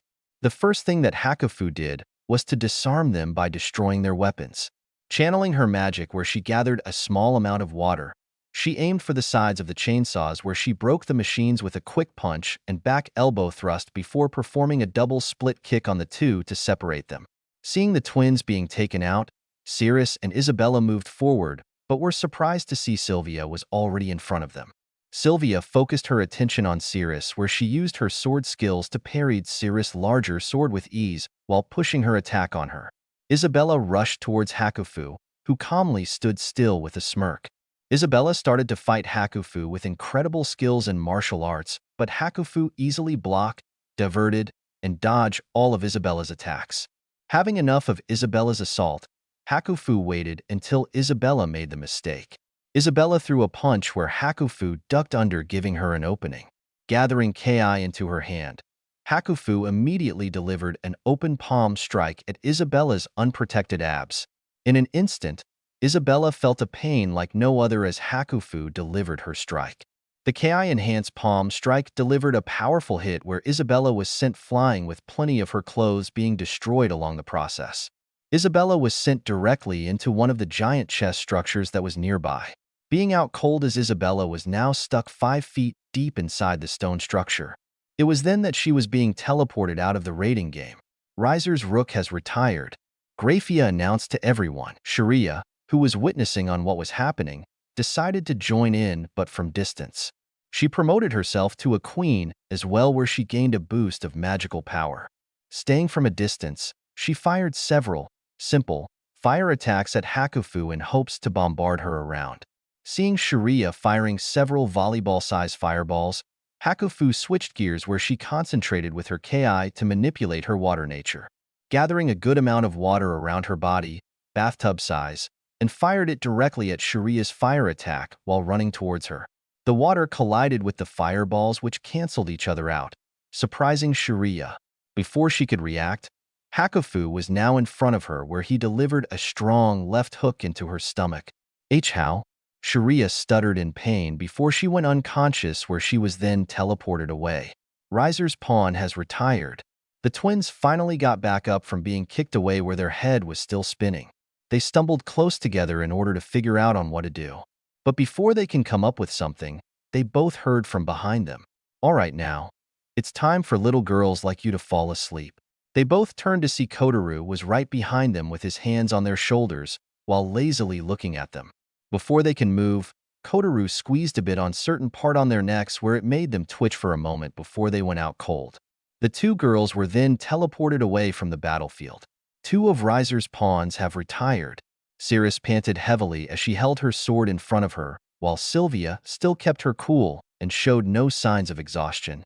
Looking around her, she knew that Isabella, Lee, Inai, and Shuria were now gone, leaving her alone to face these three. As thought about it, she also wondered to herself, how in the world are we losing this fast? Banquet room. Everyone watched as Naruto's peerage had defeated 4 of Riser's pieces, 3 of which were promoted pawns in their queen form. That made it more interesting since Hakufu, Kotaru, and Sylvia didn't show signs of fatigue during the entire confrontation. Era, Hakufu-san defeated those 3 with ease with Kotaru, just assisting in knocking out the twins with no problems. Akino said as she was impressed on how the first group defeat all but one of their opponents with ease. For Issei, it was kind of hard for him to swallow since he fought the twins and Isabella. Even though they were even, it took him a good effort along with his boosted gear to defeat them. Seeing Hakufu, who promoted to a rook while the 3 pawns were promoted into queens and Isabella as well, was a wake-up call on where he stands. She's strong, Kaneko monotone said. Second group. As the remaining 5 pawns promoted themselves to queens, Yuzume prepared herself in her promoted knight form with Lee, male, being her tag team partner, while Chad stood back as he gazed at what's going to happen. Inai and Lee moved in with Mira right behind, while Marion and Burent stood back to watch on how their 2 opponents will respond. Inai and Lee ran in a zigzag pattern to obscure the 2 fighters. Lee, male, jumped back a bit where he kept his guard up while Yuzume moved a bit forward. Once the 2 Nikomoda's girl were at close range, Yuzume made her move. Manipulating her silk veils, she quickly moved with incredible speeds towards the 2 Nikomodas. Once in range, she used her veils as whips to separate the 2. Once separated, Yuzume used her enhanced speed to get right at Lee's face, where she used her veils to wrap around Lee's neck before turning around to use her as a projectile. Being separated from her sister, Inai tried to move back together with her. Unfortunately, to her surprise, she saw Lee being used like a slingshot and sent directly towards her. Just barely moving out of the way, Lee continued to being airborne before tumbling to a stop on the ground. Inai looked back but was surprised when she felt something pierce her center. She looked back to see Yuzume was now in front of her, but had changed her silk veil into a lance that was thrust into her gut. With that, Inai had checked out, which it was known to everyone. Lee looked up to see her sister being taken out, but before she could do anything, Lee, male, caught Mira where he threw her towards Lee. The 2 collided together but ended on the ground. Quickly getting into stance, Naruto's knight held his sword horizontally while having his hand up vertically on the middle of the steel. His sword began to glow where static power was being let out. Gathering the amount he needed, he held his sword up and swung. "Obey thy command. Thunder, come forth," Lee shouted, where a lightning slash was sent directly at the 2. Before it could reach the 2, a wall of fire in front of Lee and Mira where it protected them. Seeing the firewall, Lee, male, and Yuzume looked behind the 2 girls to see Marion and Burent with their arms up, showing that they created the firewall. It seems that in order to take this group out, we're going to have to keep them busy so they can't work together. Lee commented, "Yeah, it looks like we're going to have to fight back to back in order to take these girls out." Yuzume suggested, where Lee nodded in agreement with her assessment. Both moved forward where they moved together in order to take them out. Banquet room. Everyone watched as the raiding game has been showing some interesting things. Rias and others watched as Naruto's peerage moving closer to victory since Kotaru's group is still strong with only Cirrus the only left. This is good. Naruto-san's group is so far taken the lead with none of their members being taken out. Kiba remarked, "Yes, but personally, it's making me grow more worry." Sona said, "Why is that, Sona Kaishu?" Tsubaki curiously asked, "Because all but one of Riser's peerage is accounted for." Sona said, where everyone in the table realized on what she meant. On the screen, the sudden appearance of Naruto's first group with Kotaru, Hakufu, and Sylvia. Before anything, a sudden flash was seen from above, where all 3 looked up to see a couple of fireballs came down on them. Fortunately, before it could even reach them, a powerful flower petal whirlwind came out of nowhere where it caused the fireballs to explode in midair before even reaching the team. On the sky, Ubaluna witnessed on what was happening where she saw Cirrus was standing alone. Seeing this, Riser's queen saw that the three had their attention on Cirrus where Sylvia was dueling against the knight. She decided to take advantage of it where she gathered her magical power and fired several her fireballs. Her attack was stopped when the petal whirlwind surprised everyone, including her, that it stopped her attack. Before she could wonder on what happened, Ubaluna heard a voice across from her. Era. Not bad on attacking them when they didn't keep their guard up in the sky. But unfortunately for you, you didn't suspect that Naruto-kun would also thought about it where he had me just watch over them and take care of any stray shots, just like you. Ubaluna looked in front of her to see someone gently hover down with their devil wings completely spread out. Floating in front of the bomb queen, she can see a young, beautiful woman in her early 20s. She stood at 5 feet 9 inches foot with amber eyes and long light brown hair. Her hair is longer than her knees with her right bangs are long and are kept behind her right ear along with the rest of her hair. Her left bangs are shorter than her right. However, they are still longer than her face. This cluster of hair hangs freely in front of her left ear. She was wearing a tight white leather pants and leather jacket that left her stomach exposed, which gave a good view of her splendid curves, more on her breasts which were even bigger than Shizuka. She had an ample mark on her left breast. In her hands, she held an elegant katana in her right and its sheath in the left. On her left leg, she had a pair of throwing knives strapped to a small belt around her leg. Still, it's a pleasure to meet a fellow queen. Now, before we get started, let us introduce ourselves since even though I learned a bit about you before our meeting, I believe that a proper introduction with each other would be appropriate, said the young woman. Very well, I'm Ubaluna, Riser-sama's great queen. Ubaluna said, a pleasure to meet you, Ubaluna. I'm Yuko Sajiri, Naruto-kun's left-handed queen. Yuko simply said, left-handed queen? Why you call yourself that? Ubaluna asked as she held her scythe on the ready. It's because the right hand is reserved for that special person. After all, like Grafia-san is Lucifer-sama's right hand, Naruto-kun's right hand hasn't yet made her appearance. Although, hopefully she doesn't mind on sharing him with those of us that are interested in him as well, said the light brunette as she had a bit of a red on her cheeks. She closed her eyes before reopening them to reveal that she was now serious. But I believe that's a conversation for another time. Right now, I believe it's time to see which queen is stronger. Don't you agree? Yuko implied as she sheathed her sword where it is attached by her waist. Ditto. Ubaluna agreed where she prepared her scythe. Waiting for a bit, Ubaluna made the first move where she channeled her magic into her scythe where it fired several large fireballs as Yuko. Yuko just calmly looked on before she made her strike. Banquet room. Everyone saw the appearance of Naruto's final member, his unknown queen now hovering in front of Riser's queen. As the two had their little discussion, several people, mainly the men, looked at the young queen. I take back what I said about Shizuka-san. Naruto's queen has the biggest épée I've ever seen. Issei blurted out without a care on who listened in. Yuko. Sajiri-san. Glancing at Yuko's body figure, it appears that Naruto has gotten himself some interesting people to be part of his peerage. Don't you agree, Rias? Sona, asking her childhood friend, as she stared at Naruto's queen. Hai nodded in agreement before continuing on. Although, I'm curious to see how she would do against Ubaluna. Don't you agree, Akino? Rias asked her queen and best friend. Akino was curious on knowing how Naruto's queen would do against Ubaluna. Akino had fought against Ubaluna, and the reason she lost was because Ubaluna had used the Phoenix Tears to cure her wounds, and such where Akino didn't have it that later soon caused her defeat. Waiting for the two queens to fight, many men sitting around the tables couldn't help but mutter on how lucky Naruto got to have such a beautiful woman to be his queen. One that some wish they can have where some high-class devils thought about making a trade with him.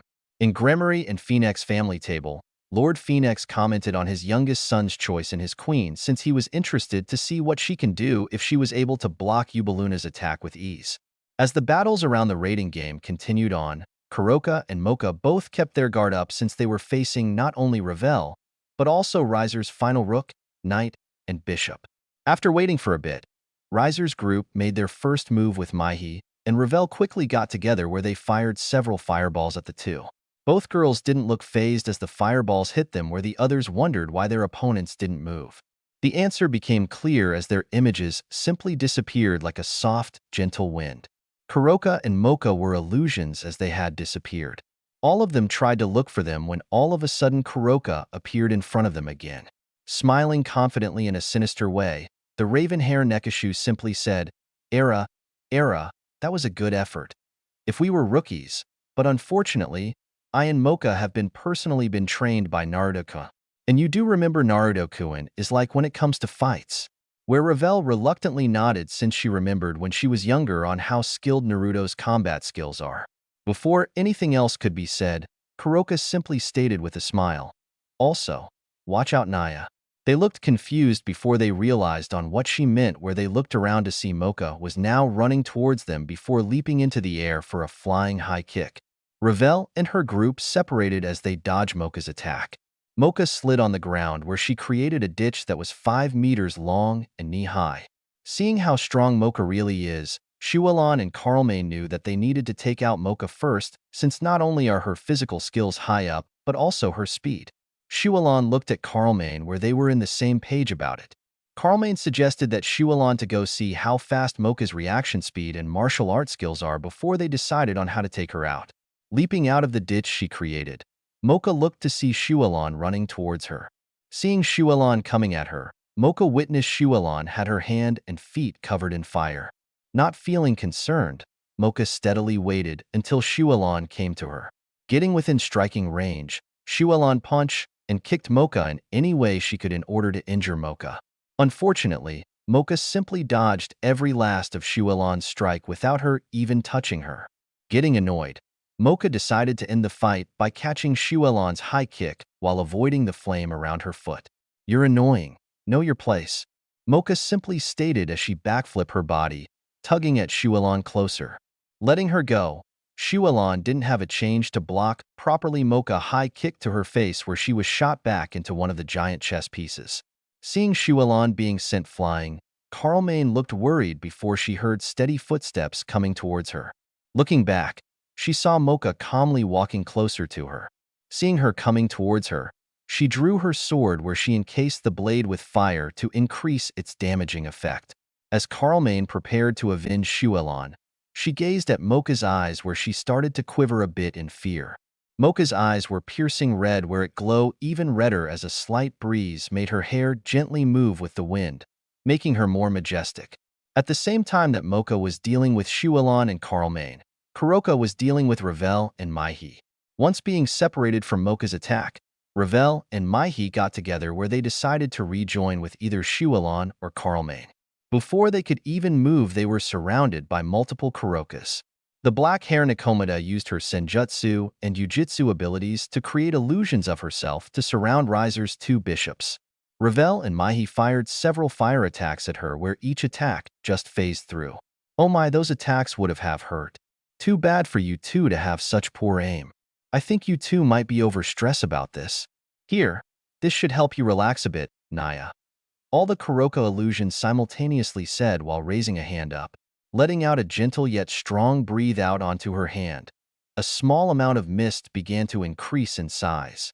Being surrounded in the mist, Ravel and Maihi wondered on what this is before they started to feel their bodies to numb. Poison, Ravel stated. We need to get out, where Maihi nodded agreement as she brought out her devil wings to fly. Ravel's demonic fire wings burst out of her back where the two tried to fly away. But before they could even get out of the area, the two were suddenly thrown back to the center by several strong hits. Sorry, Ravel-chan, but I can't let you get away now, Naya. Kuroka teasfully said. As they tried to get back up, Ravel and Maihi coughed in pain as their bodies were now really started to grow numb. They tried to move, but the effects of the poison was really affecting them. Hearing footsteps coming towards them, they both looked up to see the Nikomata mistress standing over them. This is checkmate for you too, Naya. Ravel, you might be a phoenix, but unlike the legendary true phoenix and Naruto-kun, a phoenix's physical ability can't heal poison. I'm afraid this is the for you too, Naya. Tease fully glee at the two. Banquet room, seeing Kuroka slowly defeating Ravel and Maihi, along with Mocha's incredible strength really showed a lot on how powerful they are. Sugoi. Issei muttered out in astonishment. Big gap. Kaneko simply said. although can't help but be envious at both her sister and Mocha since they're fighting opponents they fought. Seeing Mocha defeat Shuelon with minimal try, it showed the level of difference they were. Even her sister has changed so much that she is easily defeating Ravel just by poisoning her. Poison. Why didn't I think of that? If I had, then I may have been able to have a better chance to defeat Riser. Rias muttered to herself, glancing at her childhood friend. Sona saw that Rias was in thought where she guessed what it was. Rias, you shouldn't think about the past too much. What's done is done, which you can't rewrite it. The only thing you could do is just learn from it and move forward. Right now, the only thing you should be doing is continue to cheer for your friend, said Kuo Academy president. Knowing that Sona was right, Rias looked back at the fight where things were getting closer to the conclusion. As the battles on the ground began to settle with the two queens were settling their fight. Yubaluna had bruises and burns from the physical hits from Yuko's elbow, kicks, and knee attacks with enhanced lightning affinity, while Yuko had similar bruises except she had a few light burns and cuts that showed in her leather clothes. The two panted as they stared at each other. As they were ready to fight again, Yubaluna positioned her scythe where she looked gleeful. Curious on seeing how Yubaluna was looking so confident, Yuko decided to ask the bomb queen, "What's with the look? Are you enjoying this battle? Or is it something else?" Yubaluna just looked at Yuko with a straight face before pulling out a small vial. Yuko saw the vial where she narrowed her eyes for a second before she realized on what it was. That vial. Is that? Yuko started to say before Yubaluna cut her off. Yes, this is the Phoenix Tears. As you know, these tears can heal all the injuries that the user receives. You fought well, but I'm afraid this is the end for you, Yubaluna said as she took the contents of the vial where all her wounds began to heal. Once she was fully healed, Yubaluna's confidence grew since she now had a chance to win. However, glancing at Yuko, her confidence began to waver as Naruto's queen maintained her poker face, which was now smiling at her, especially in the situation she was in now.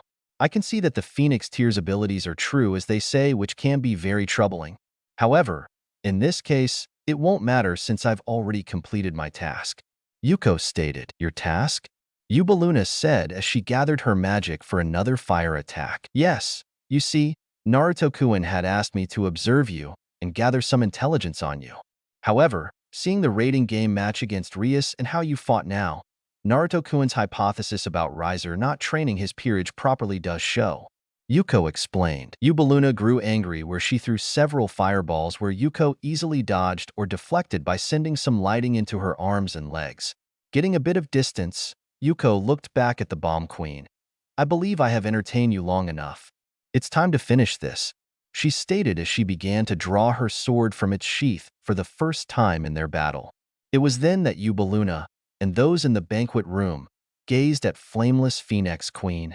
Yuko's long silk hair began to change hair color where it changed from light brown to silver white, like Graphia. Once her hair had completely changed, Yuko pointed her katana at Yubaluna as she stared back.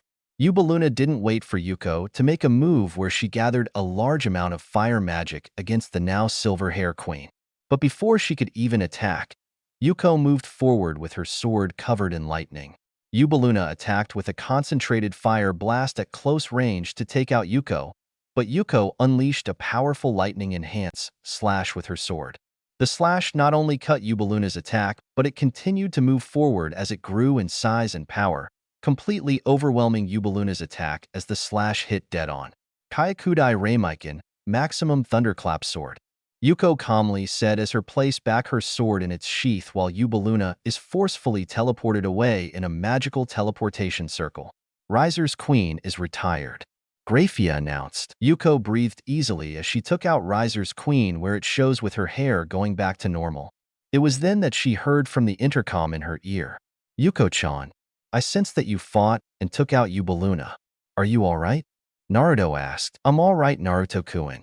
I just have a few injuries. Yuko responded. Alright then. I'll send Shizuka to take a look at you, or are you okay with just yourself? Naruto said. I'll be alright. I do have medical knowledge as well.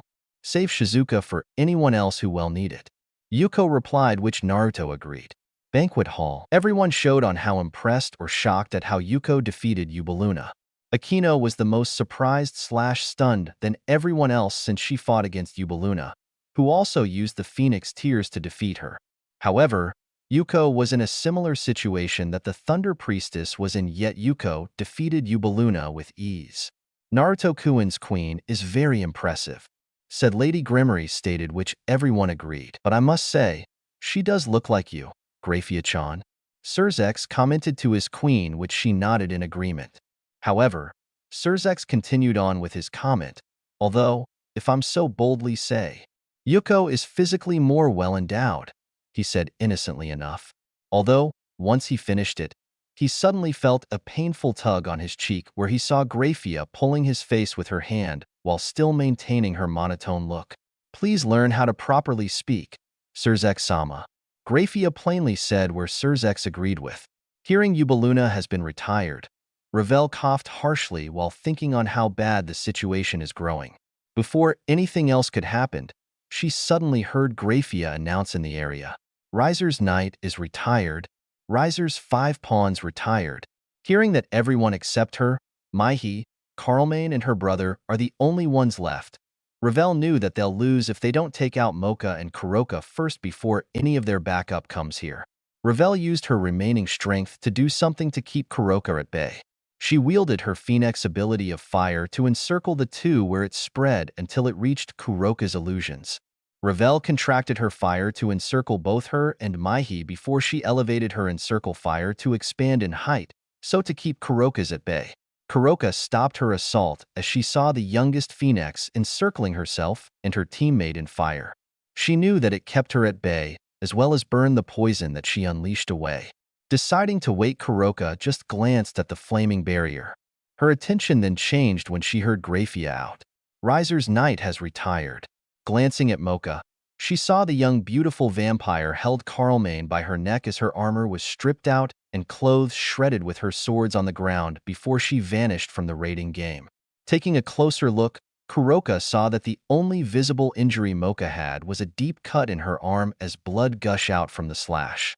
Mocha, are you all right? Kuroka asked in concern to her vampire friend. I am all right. I just need Shizuka or Yuko to look over the injury. Mocha replied calmly. I contact Naruto-kun, Naya. Kuroka said, where she contacted Naruto through the intercom in her ear where he was sending Shizuka to their location. Ravel and Maihi were strategizing on what to do. When Ravel created her fire barrier, she took out her Phoenix Tears where she and Maihi recovered a bit from Kuroka's poison. As the two bishops discuss on their plans, they both heard Grafia announced Carlmane's retirement, which meant that they were Riser's last defense. Before they could figure out on what to do, they suddenly witnessed Ravel's fire barrier was cut in half. Before they could do something, a water whip came out of nowhere where it caught Maihi from her ankle and tossed her into the air. Ravel was about to help, but suddenly leapt out of the way from an energy attack. But leaping out of the way, Maihi was struck by lightning where she was then taken out of the game.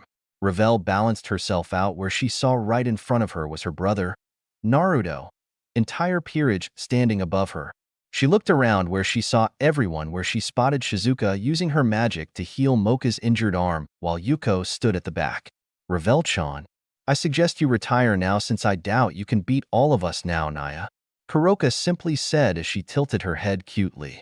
Ravel shook in frustration before resigning herself since she knew she can't beat them all. Before she could even announce her retirement, Kotaru and Chad jumped in front of everyone. Inugami Ryokuga, Inugami style, vacuum Fong. Kotaru shouted as he fired a Ki attack that turned into a shadow Fong. Chad thrust a punch where he fired a magical energy blast where the two attacks synced together. It was then that an explosion was heard in the air. Everyone looked up to see the explosion disperse where they saw a shadowy figure hover down to everyone. It was then that everyone saw who it was since the fire wings were a dead giveaway. Ni-sama, Ravel shouted back in relief since she knew that her brother would change the course of this match. Looking down, his eyes gazed at his opponents. Although his eyes leered more on the women in Naruto's peerage, especially on Shizuka and Yuko considering their breast size. Era, I can't believe that my little brother was able to take out all of my peerage members. Although, I must say that he chosen poorly considering he has several male members in his team. You all did well against my peerage, but against me, I can take you all on with ease. Riser confidently said, narrowing their eyes. They can see how arrogant Riser really is, which they mentally agreed with Naruto that Riser is overgrown jerk. All right then, bring it. If you're so confident, why don't you come down here and take your beating like a man already? I'm going to enjoy beating your face into the ground, you lecherous playboy. Kotaru growled at him as he was eager to start fighting the overconfident Phoenix. TSK. My brother seems to be lacking in training his pieces if they bark back at their superior with such disrespect. Riser announced to them, respect? Huh. The only respect I have for you is the same respect I see a bug on a carcass of a dead animal. Kuroka said as she walked up. Oh my, Kuroka-chan. I can see that you've really grown. It's a shame that my annoying little brother didn't trade you to me, since I have no doubt that we would have a pleasant time together. Riser flirted the black hair Nekashu. You're still the same jerk that I know, Riser.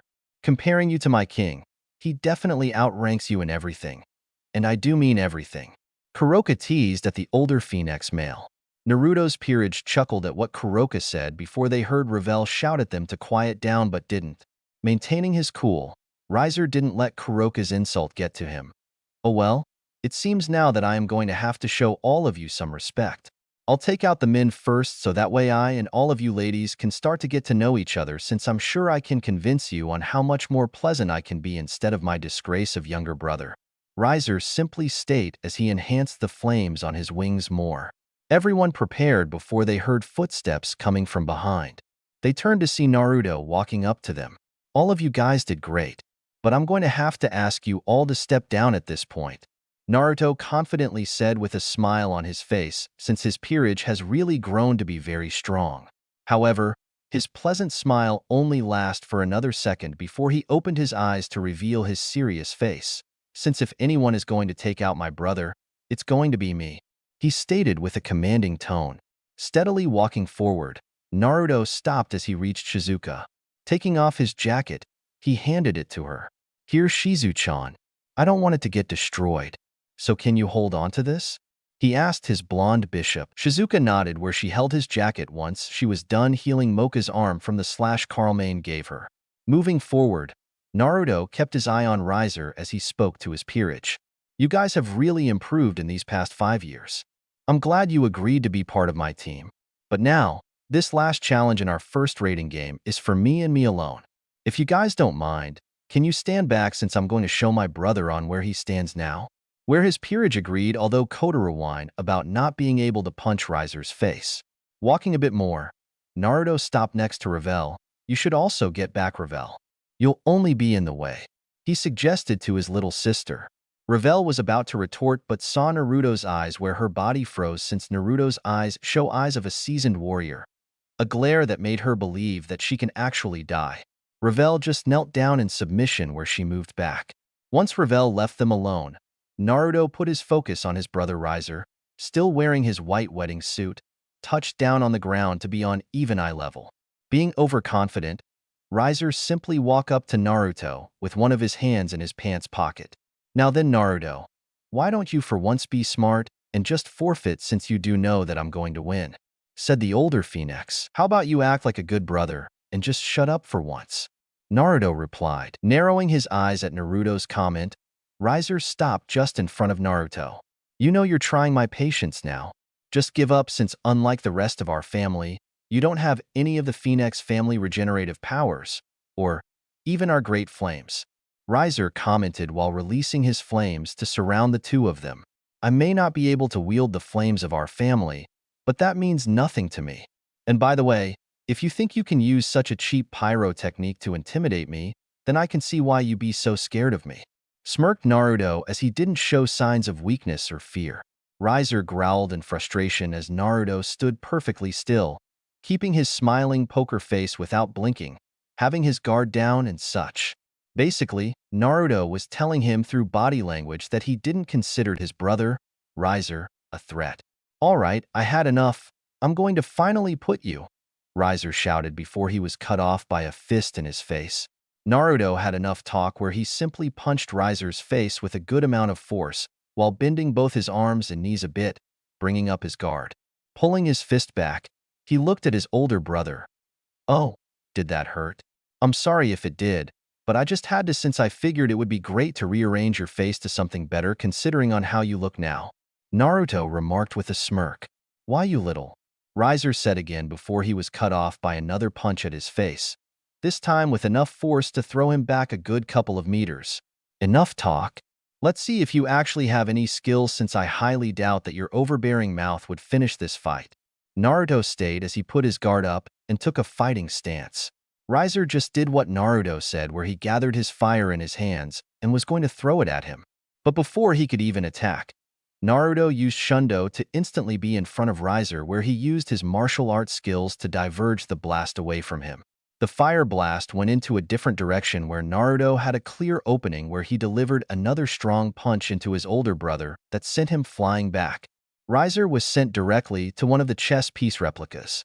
Banquet room. Seeing both brother now coming up to face each other after their peerage have finished fighting, many were both excited and anticipating on how the outcome will come out to. Rias looked nervous since she knew that Naruto didn't have the Phoenix abilities like the rest of his family, as she, along with those that know Naruto's past, knew that he had a very huge disadvantage. "Naruto-kun," Rias muttered as she was nervous for her friend/old crush. Now the real fight is about to begin. Sona thought out loud. "Hi. The real question here is whether or not if Naruto-san has greatly increased his power or..." Tsubaki started to explain. "If Naruto-kun has a secret strategy to take out Riser." Akino finished Tsubaki's explanation. "We're going to see now," Kiba remarked as he, Issei, Asia, and Kaneko just looked on since this is the real match. "It seems my inquisitiveness is going to be answered now," Surzek said with his usual laid-back look since he was intrigued on how Naruto has grown up. "Yes, my boy. I'm just as curious as well," Lord Gremory said, although Surzek started to reply. "Regardless on how the match is going to turn out, I do know that after this is over, Naruto-kun is going to turn his rage from Riser-kun to you four." Looking back at both his parents and Lord and Lady Phoenix. Yes, but considering that he left without a proper explanation or consideration to everyone's feelings, I doubt his anger would be that much, but considering that Rias was involved, it would still be a very unpleasant meeting.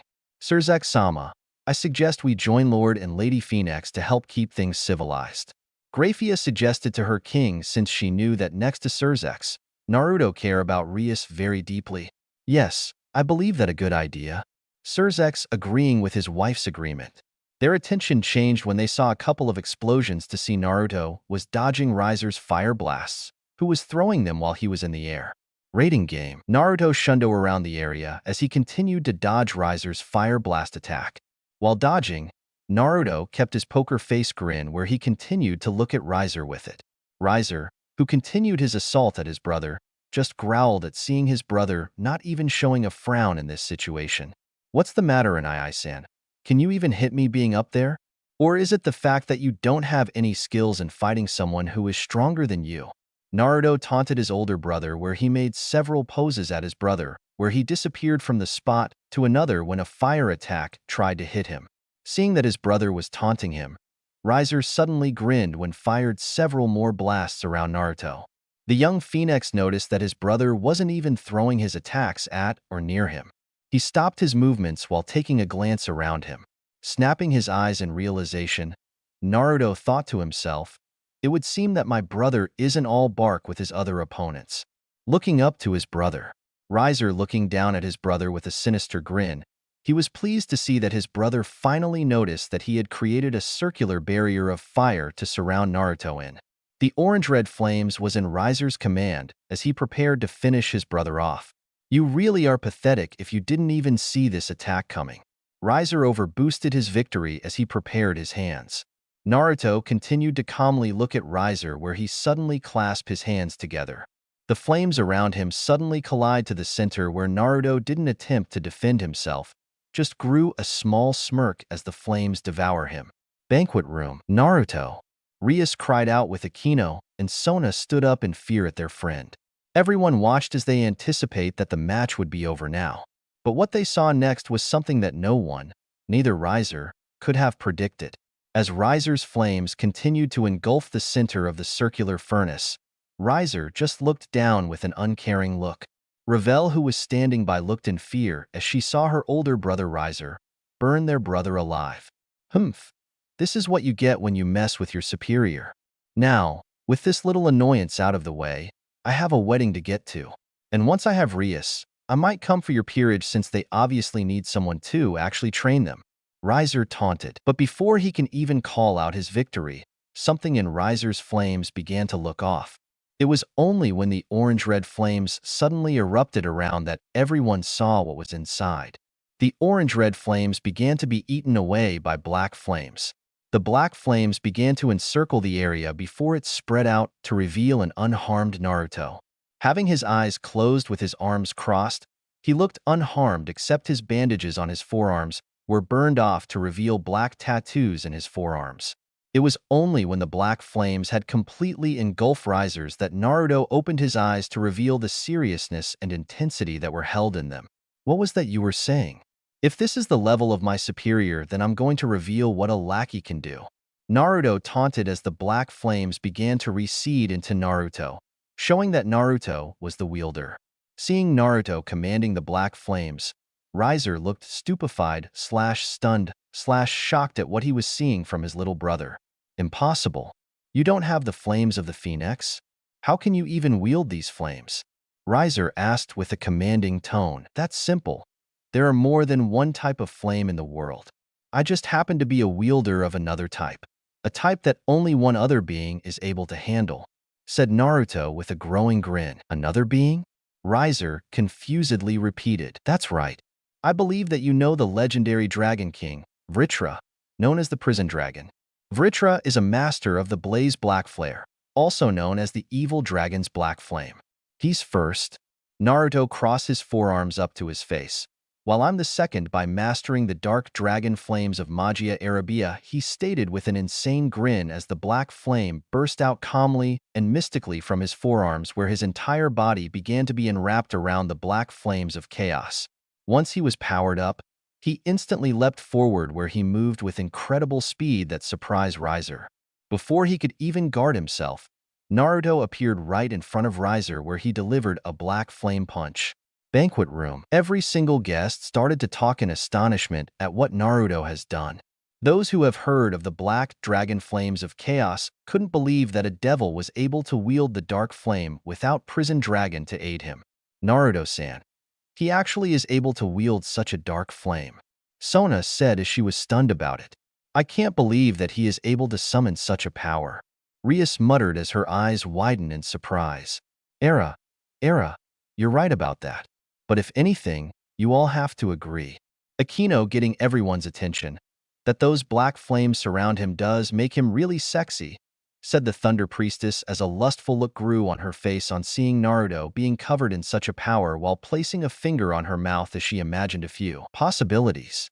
Issei teared up as he saw how Akino found Naruto acting so strong and such. I can't believe on how reckless Naruto is. To actually be suicidal enough to actually master the forbidden flame that the magicians created. Lord Phoenix, I'm going to strangle my idiotic son for doing something like this? Naruto's mother stated as she shook in frustration. As much as I want to see that conversation, I'm more curious on how he managed to master, or for that matter, how he was able to find that spell. Surzex curiously wondered. We'll find out later since I want to see what a devil can do with this technique, since all those that try to have failed. Lord Gremory said, those who were old enough to remember or heard of the forbidden technique, the chaotic dark dragon flame of Magia Arabia, knew that any devil and magician that tried to use the technique either died or aren't able to use magic anymore, more fatalities and devils. It was so dangerous for anyone that only an accurate handful was able to master it, being humans, and I do mean only 5 fingers, but are now gone because of old age. The spell was said to be sealed in secret by the most noble of magicians where no one would be able to learn from or find it. For Naruto to be able to find and master the spell, they can't help but wonder on what else Naruto is able to do. Being punched in the face, Naruto continued his assault where he followed his brother that he punched in the face. Quickly elbowing his gut, he sent Riser down, embedding him into the ground while Naruto used his black flames that cover his entire body to maintain himself in the air. Waiting for a bit, Naruto saw a sudden fire pillar erupt from the ground that he sent Riser. Coming out of the flames, Riser had his fire wings spread out as he elevated himself to be on Naruto's eye level.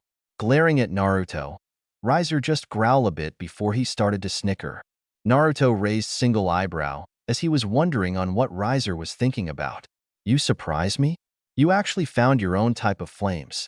That's pretty good, but comparing it to the flames of true phoenix like me, it means nothing. Riser commented. I don't know about that. Where Riser's smile faded, I'll show you what else my dragon flame can do, Naruto said as he narrowed his flame. Riser used his flame where he created a flame spear where he charged at him. Naruto charged forward as well while focusing his hands to create a single black flame sword. Both clashed together while fighting in the air. Banquet room. The sounds of powers clashing between the two brothers were heard around.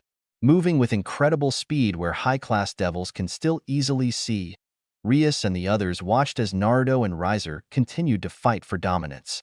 Everyone was really interested to know what the flames of the phoenix can do against the dark flames of the dragon. After a bit of clashing, Naruto and Riser held against each before Naruto instantly dispersed his dark flame sword where Riser moved forward and lose his balance. Naruto used this moment to get in Riser's guard where he delivered several strong punches in his abs before kicking him away with great force. Riser's flames burst out as his injuries once again heal instantly. Riser just started to laugh out loud at Naruto's attack. Was that really supposed to hurt me? You should know already, you Phoenix reject, mocked Riser. Naruto just looked on before he grew a smirk. Oh, I already know that. But for me, this gives me a perfect chance to try something that will give the win.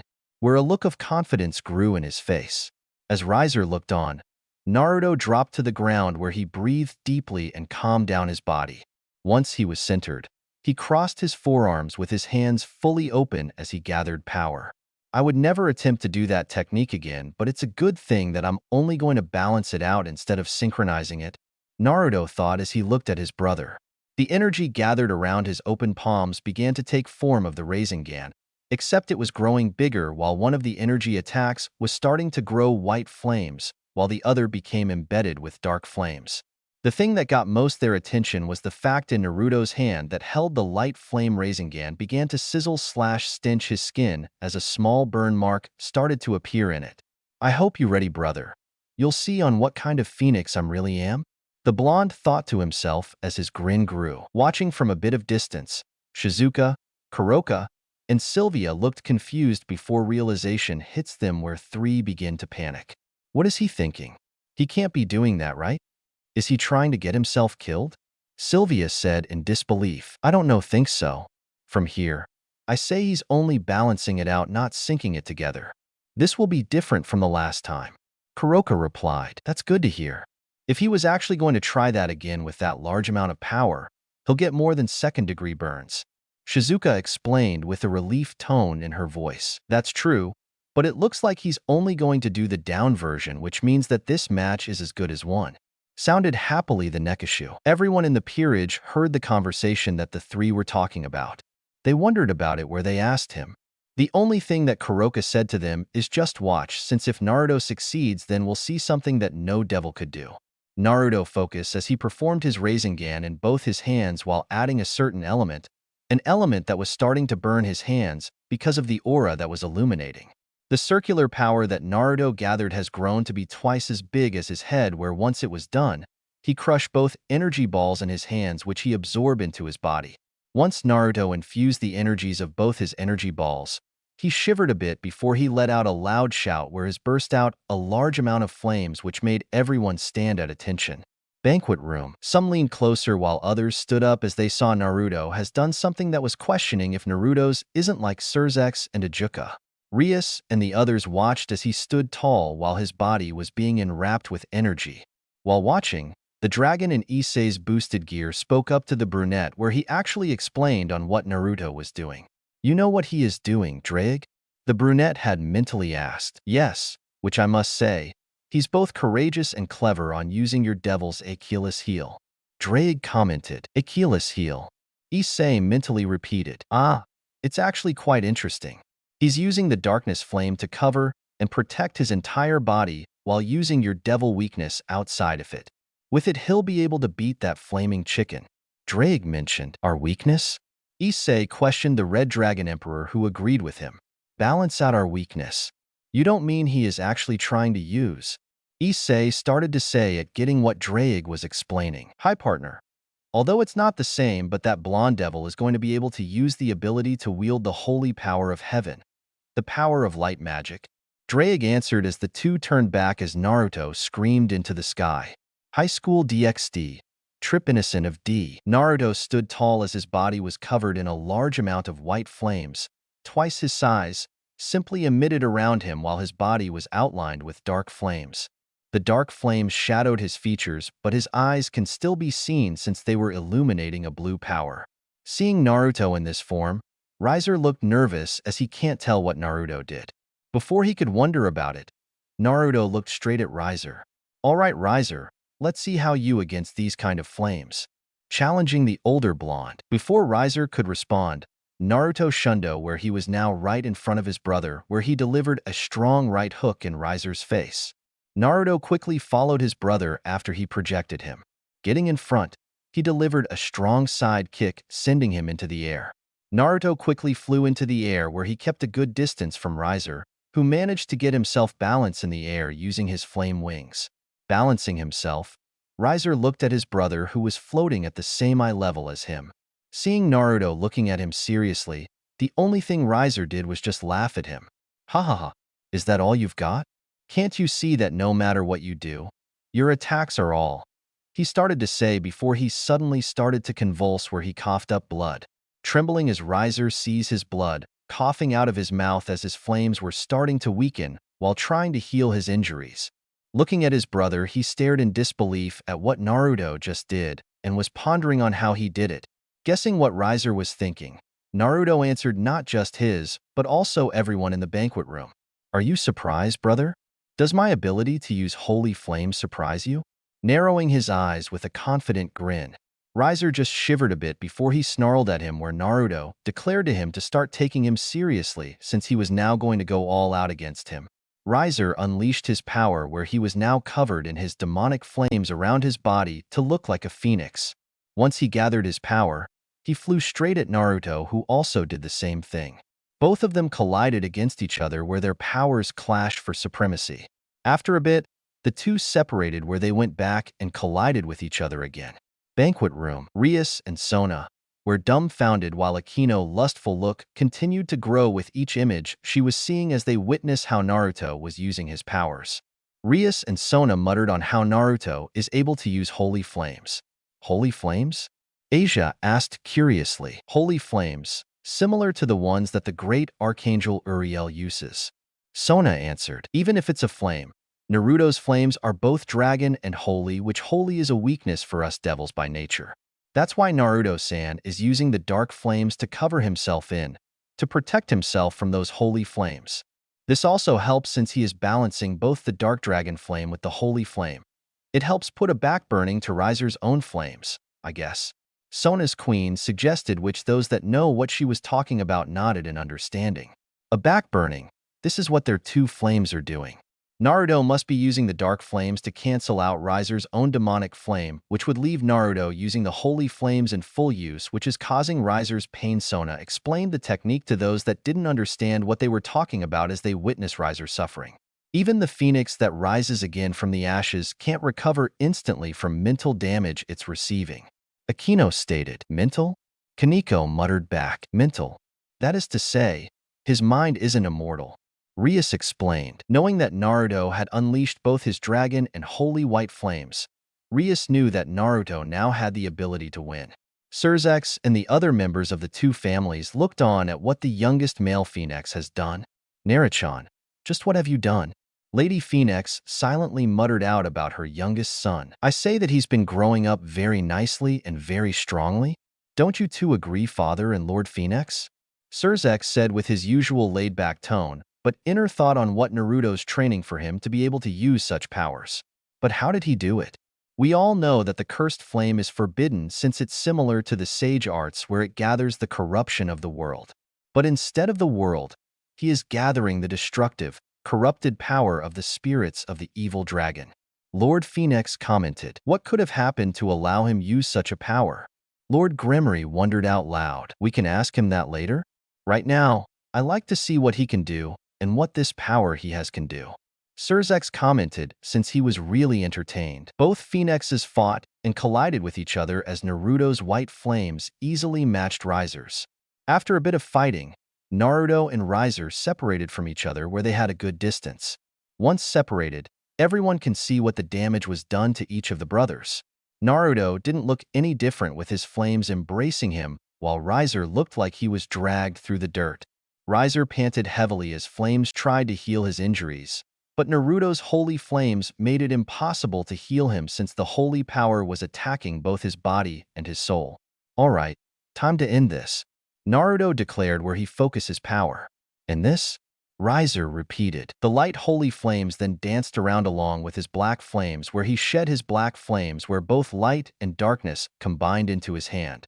In his hand, the Rasengan was created again, but it looked like the yin-yang symbols where Naruto used his black flames to create his own flame wings. Growling at him, Riser just gathered more flames where he threw at him.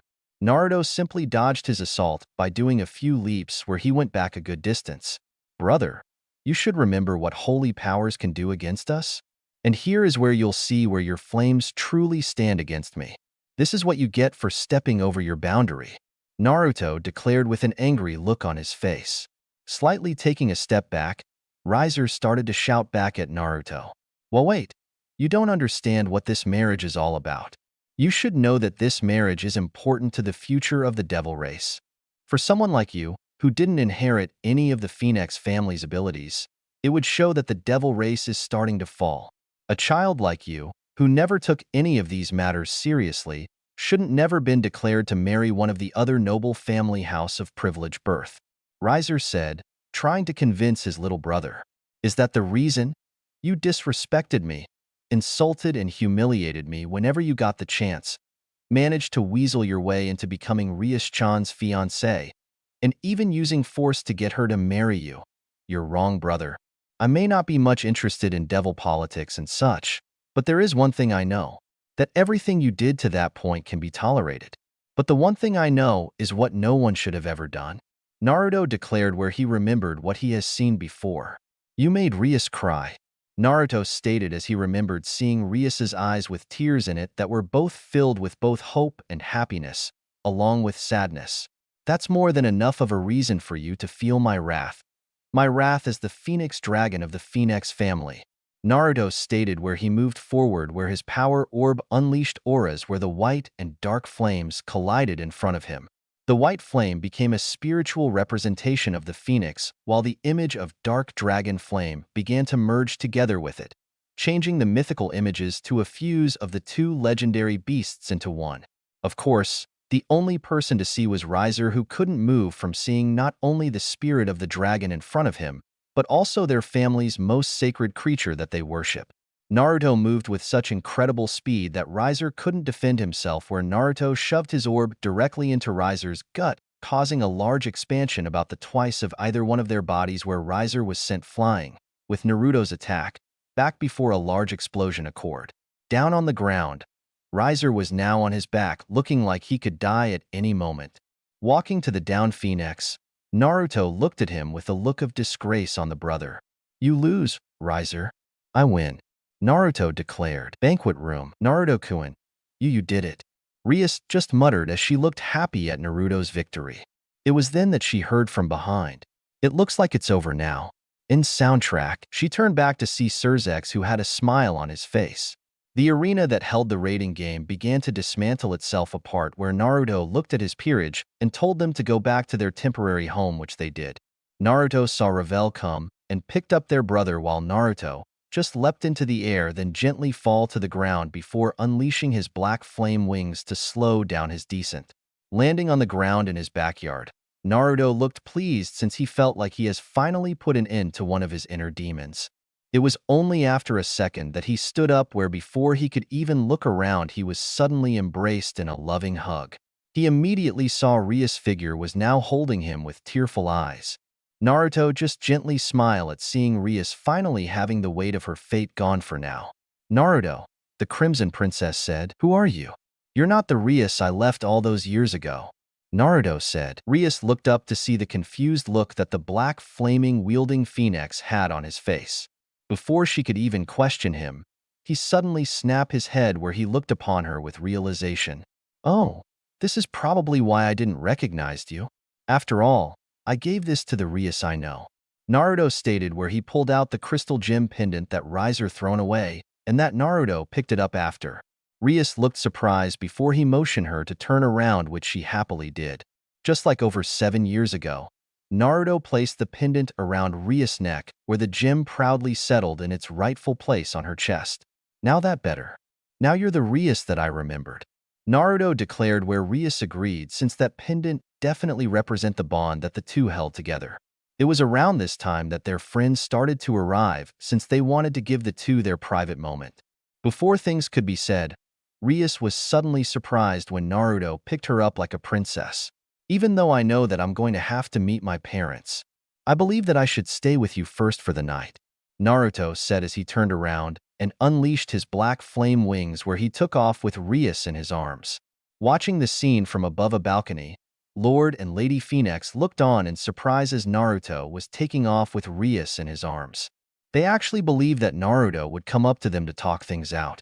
Before anyone could attempt to stop him, Surzex just walked up to the group. "Well, I'm glad that the results are now over with and the contract with Riser is nullified." "Just the contract with Riser?" Grafia mentioned in a pleasing tone. "Yes, since I'm pretty sure that Rias would want to keep the contract with Naruto active, given how close the two are," Surzex said before he looked at both lords and ladies of the Gremory and Phoenix family. "Although, I must apologize to you for," he said where his father asked why he was apologizing. "I learned from my pawn, Beowulf, that he along with the other members of my peerage have spread word about Rias and Riser's marriage to everyone so they can also celebrate the special festivities. I guess word must have spread so fast that it reached Naruto-kun's ears," pondered Surzex where everyone looked at him with a bit of confusion and wonder. "Surzex-sama," where he turned to Grafia, "did you happen to be the one to tell them to spread the word out to everyone?" She asked her husband with a knowing look. "Now, what makes you say that?" Surzex responded where the parents now understand on how and why Naruto made his sudden reappearance back to the underworld. "In any case, even though it turned out like this, I can at least say that I hope my son, Riser, has learned a lesson on relying too much on our house's ability." Lord Phoenix, which Lady Phoenix also agreed. "The power of the dark dragon flame of Magia Arabia, the Security Eye, emerging in as my sister's pawn, things are going to get interesting soon," Surzex muttered out to those are able to hear it. They soon watched as Naruto just flew into the moonlight with Rias in his arms. That's it for today. I will stop here. Thanks for watching.